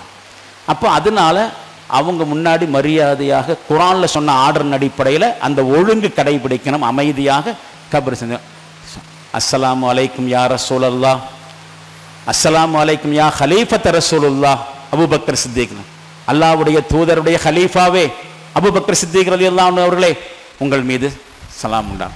அதே மாதிரி அல்லாஹ் அஸ்ஸலாமு அலைக்கும் ஹலீஃபத் யா ரசூலுல்லாஹி யா உமர் அப்படின்னு சொல்லிட்டு சொன்னான். அது ஒரு ஒழுங்கு, மரியாதையுடன் சலாம் சொல்லணும், அவங்களுக்கு சலாம் சொல்லணும். அதை குறித்தும் ரசூலுல்லாஹ் என்ன செஞ்சிருக்கிறாங்க, ஹதீஸ் சொல்லிருக்காங்க, அஸ்ஸலாமு அலைக்க யா ரசூலல்லாஹி வ ரஹ்மத்துல்லாஹி வ பரக்காத்துஹு அப்படின்னு சொல்லணும். ஹதீஸ் என்ன வருது, மாமின் அஹதின் யுஸல்லிமு அலைய இல்லா ரத்தல்லாஹு அலைய ரூஹி ஹத்தா அருத்த அலைஹி சலாம். யார் என் மீது சலாம் சொல்கிறார்களோ அவர்களுக்கு பதில் சொல்வதற்காக அல்லாஹ் என்னுடைய உயிரை என் கபருக்கு திருப்பாமல் இல்லை. அப்ப நம்ம சலாம் சொல்ல வேண்டியது நம்முடைய கடமை என்று தெரிகிறது. அப்போ அல்லாஹ்வின் தூதர் அவர்களே உங்கள் மீது அல்லாஹ்வின் அமைதி உண்டாகட்டும், அல்லாஹ்வின் படைப்பினங்களில் சிறந்தவர்களே உங்கள் மீது அல்லாஹ்வினுடைய அமைதி உண்டாகட்டும், அஷ்ரஃபுல் ஹல்க் படைப்பினங்களில் மிகச்சிறந்தவர் அவர் மீது உண்டாகட்டும், தூதர்களின் தலைவர் அவர்களே இறையச்சமுடையவர்களுக்கு முன்னோடியாக திகழ்ந்தவர்களே உங்கள் மீது அல்லாஹ்வின் அமைதி உண்டாவதாக. நிச்சயமாக நீங்கள் இறை தூதை எடுத்துரைத்து விட்டீர்கள், அமானிதத்தை ஒப்படைத்து விட்டீர்கள், சமுதாயத்திற்கு உபதேசம் செய்து விட்டீர்கள், அல்லாஹ்வுடைய பாதையில் இயன்றவரை போராடி விட்டீர்கள் என்று நான் சாட்சி சொல்கிறேன் என்று கூறுவாரானால் நபி ஸல்லல்லாஹு அலைஹி வஸல்லம் அவர்களுக்கு ஸலவாத் சொல்லும். யா அய்யுஹல்லதீன ஆமனு ஸல்லு அலைஹி வஸல்லிமு தஸ்லீமா. அல்லாஹ் சொல்றான், இறை நம்பிக்கை கொண்டவர்களே அவர் மீது நீங்க ஸலவாத் சொல்லுங்கள், சலாம் சொல்லுங்கள். குர்ஆன் இருக்கு, ஸலவாத் சொல்லணும். அதுக்காக வேண்டி என்ன செய்யணும், மஸ்ஜித் நபவிக்கு போகணும். இப்போ மஸ்ஜித் நபவியில் தொழுவதற்கு சிறப்புகள் இருக்கிறது. மஸ்ஜித் நபவியினுடைய ஒரு பகுதி சுவனத்தின் ஒரு பகுதியாக இருக்கிறது. அதை அட்டென்ட் பண்ணணும், தொழுகணும், அந்த நன்மை பெற்றுக்கொள்ள வேண்டும், ரசூலுல்லாவுக்கு சலாம் சொல்லணும். இந்த உலகத்துக்கு அவங்க மூலமா தான் இஸ்லாம் முழுமையடைஞ்சிச்சு, அவங்க மூலமா தான் இஸ்லாத்தை நாம தெரிஞ்சுக்கிட்டோம். அவங்களுக்கு சலாம் சொல்லாம எப்படி வர்றது? அதனால சலாம் சொல்வதற்காக வேண்டியும் அந்த துஆவை செய்வதற்காண்டி அங்க போகணும். இன்னொரு முக்கியமான விஷயம், மதீனாவில் தான் ஜியாரத்து செய்யறதுக்கு நிறைய வரலாற்று ரீதியான இடங்கள் இருக்கு. மக்காவுக்கு போயிட்டு திரும்பினா அதெல்லாம் பார்க்க முடியாது. முக்கியமான இடங்கள் மதீனாவில் இருக்கு, வரலாற்று ரீதியான விஷயங்கள். அப்ப நீங்க என்ன செய்யணும், ஒரு வேண்டுகோள், ரசூலுல்லாஹ்வுடைய ஹிஸ்டரி ஒன்று படிச்சீங்கன்னு சொன்னா, சிறிய அளவுக்காவது ஒரு புக்கு வாங்கி படிச்சுட்டு போயிருந்தீங்கன்னு சொன்னா அந்த இடத்துக்கு போகும் பொழுது உங்களுக்கு அந்த இடங்கள் என்ன செய்யும், ஞாபகத்துக்கு வரும். அதை உணர்வு பூர்வமாக அந்த ஜியாரத்தை அட்டன் பண்ணலாம். நூற்றுக்கணக்கான இடங்கள் அங்க தரிசிக்கிறதுக்கு இருக்கு. இப்ப சுருக்கமாக மதீனா ஜியாரத்தை குறித்து சொல்லியிருக்கிறேன். இன்னும் நிறைய சொல்றதுக்கு இருக்கு.